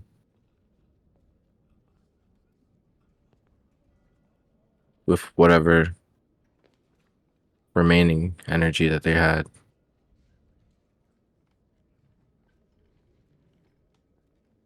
There's a lot on this. It's a lot deeper than you know, trust me. It is simultaneously fascinating and terrifying. Yeah, but you don't know what truly is interesting until you dive headfirst into the abyss, right? That much we can definitely agree on.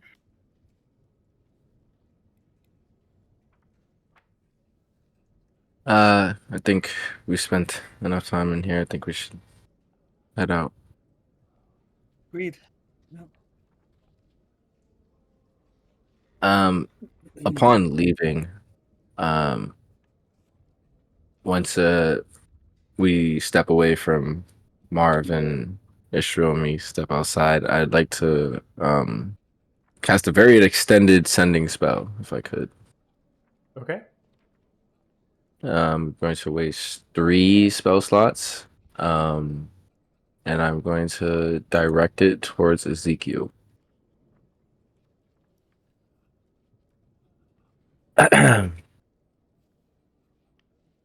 Ezekiel, it's Hodala. Uh, long time no telepathy. Wish we could indulge in pleasantries, but unfortunately, cautionary message. On our journey, we've gathered new allies. Reg's currently in Othema, monopolizing spice trades. We have recently gathered a few key pieces of information. Some dragon eggs around this plane are keys to release Tiamat from her fiery plane. Still hesitant in destroying them, since an artifact is also needed. But I have a plan. Oh, spotted Zell. I hope you're okay. And that's the end of it. Okay. Ezekiel, are you going to respond? That's you. I just need to ask if you're going to respond. I mean, I have no idea what Ezekiel's doing right now, but sure, if you.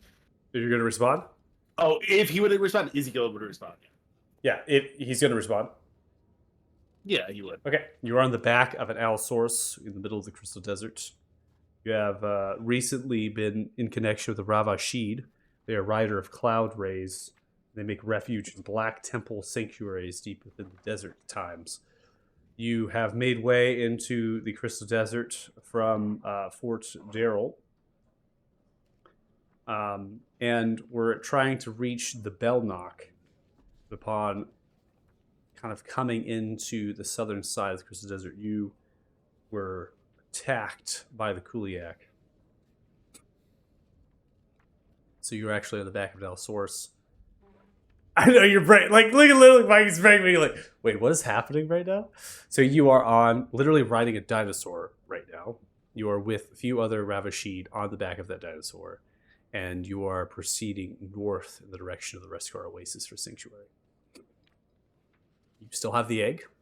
Zell was never able to catch up with you, and you have not seen Zell or heard of Zell as soon as you made yourself off of the mountain back towards the valley.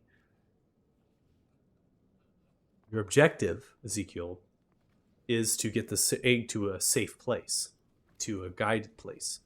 And you note that as the lair of the golden dragon, Orin. Perhaps somebody that can help and aid in the protection of this dragonade and keep it away from hands. Because from refugees of the Belknock were separated away on their hunt from their village of Nisquil within Fort Darrow, they spoke that Horan is actually not controlled while they're within the vicinity of their lair.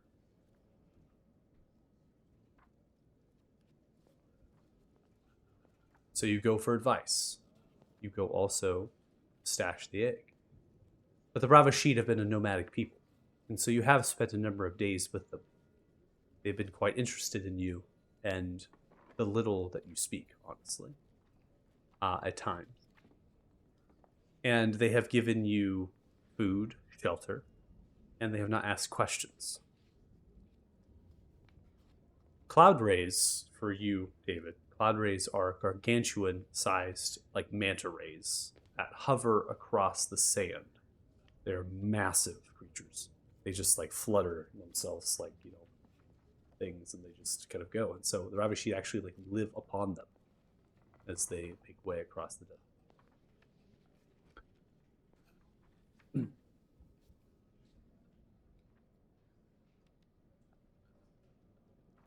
With that, hopefully you have enough to formulate a response. If you need more information, you can ask.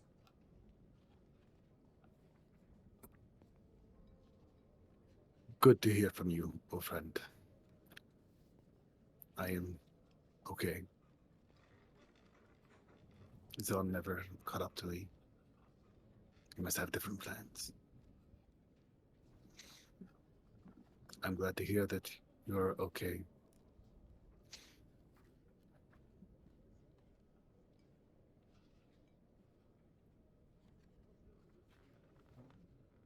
Let me know if you need me.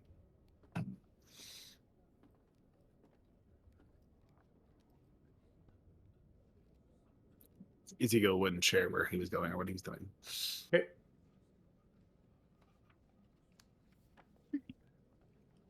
Okay. He's good. Ezekiel sounds like he's having more fun than us. Yeah, giant manta rays is cool. All right. He's okay. Sure those two would be happy to hear that. Yeah, and we'll just keep continuing, make our way. After hearing that, Dalu will probably have calmed down a bit, feeling big weight off his shoulders. Just feel more relaxed a little bit in the city. Okay.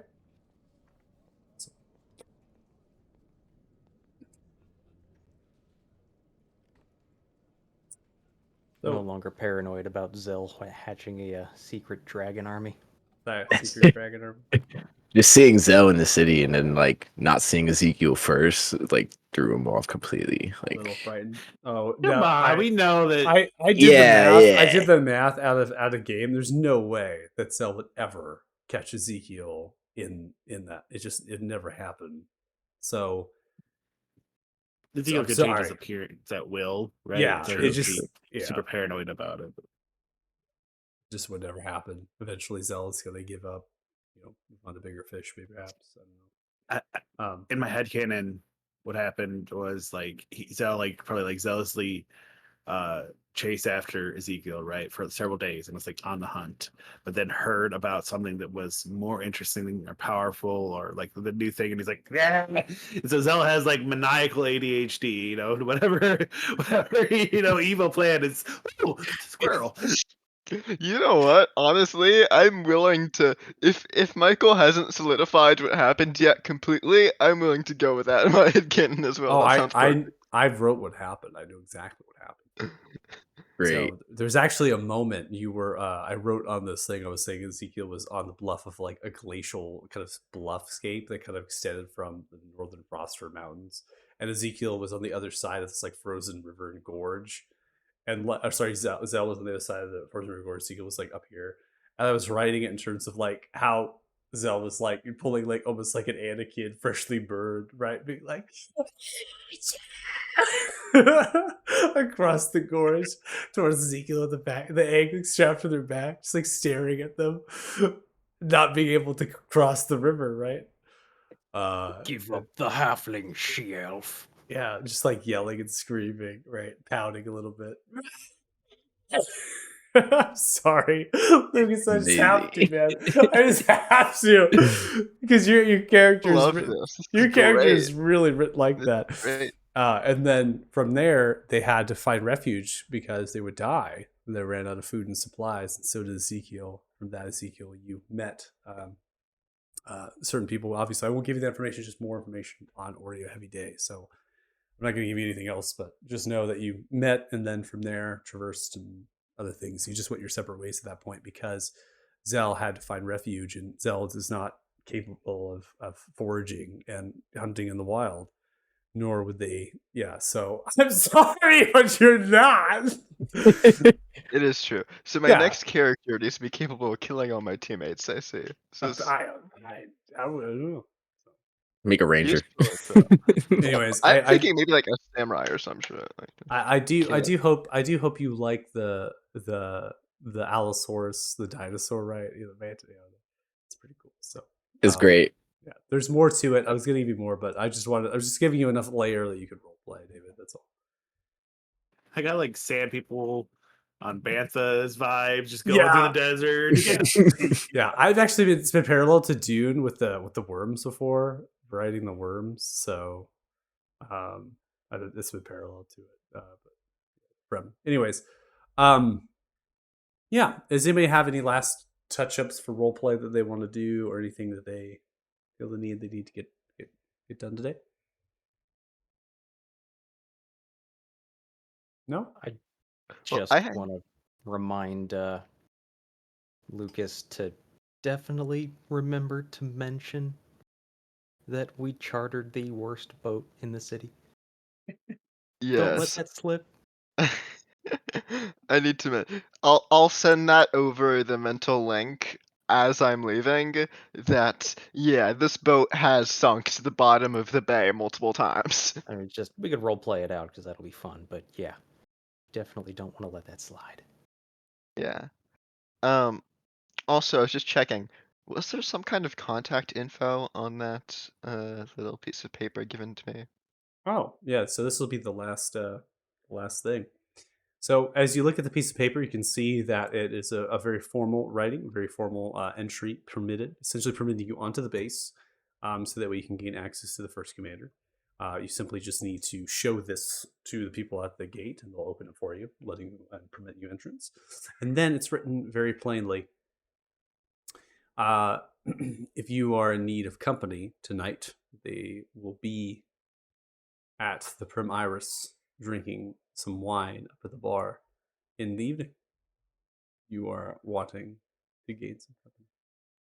Simply a telephone number right away, just like written on there. Your choice. And Yeah. right at the bottom. Late evening is what it says on there. It's a little Late. heart. No heart. Yeah, no, there's no heart. It just simply says It's not- late. It just says Prim Iris late evening. Right. Somehow, like lipstick got on it without me seeing or something. No Um, lipstick on there. No. Cost you have to go.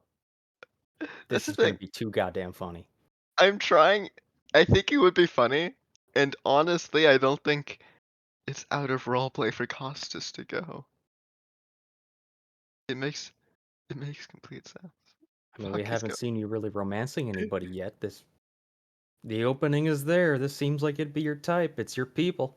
Go get it Yeah, done. like I'm trying to think of why he wouldn't do it, and I can't think of a reason. I can't That's think up to of you. a reason either. He's not telling any of you though. You're like, cheers. You should be just sip the wine, right? It's already placed at the bar. You begin to feel heavily intoxicated, and your vision's Oh, becoming no. blurred. Pass out. Eventually, you wake up, strapped to a stone slab, bare naked. I really hope. I really hope this goes one of two ways and not the dead way. Next week, on the Wayward One's adventures, Costas gets roofied.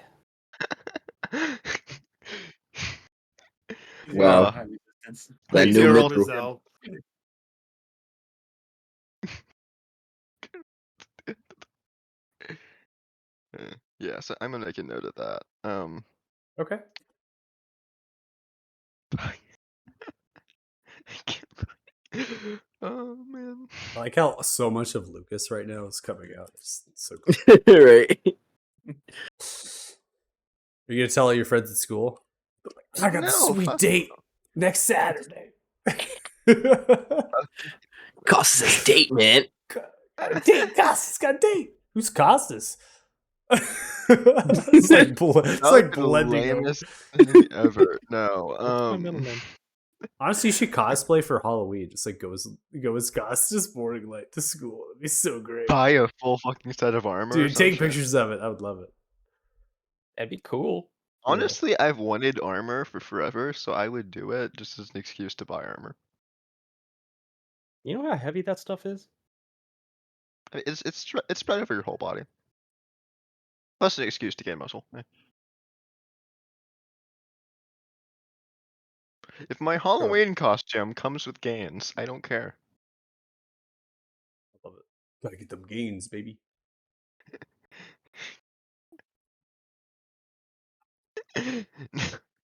Oh man. All right, so we have 753 experience each, but you had 79,495 experience total. I do know how much you all on the stream love to watch us just completely obliterate Lucas. I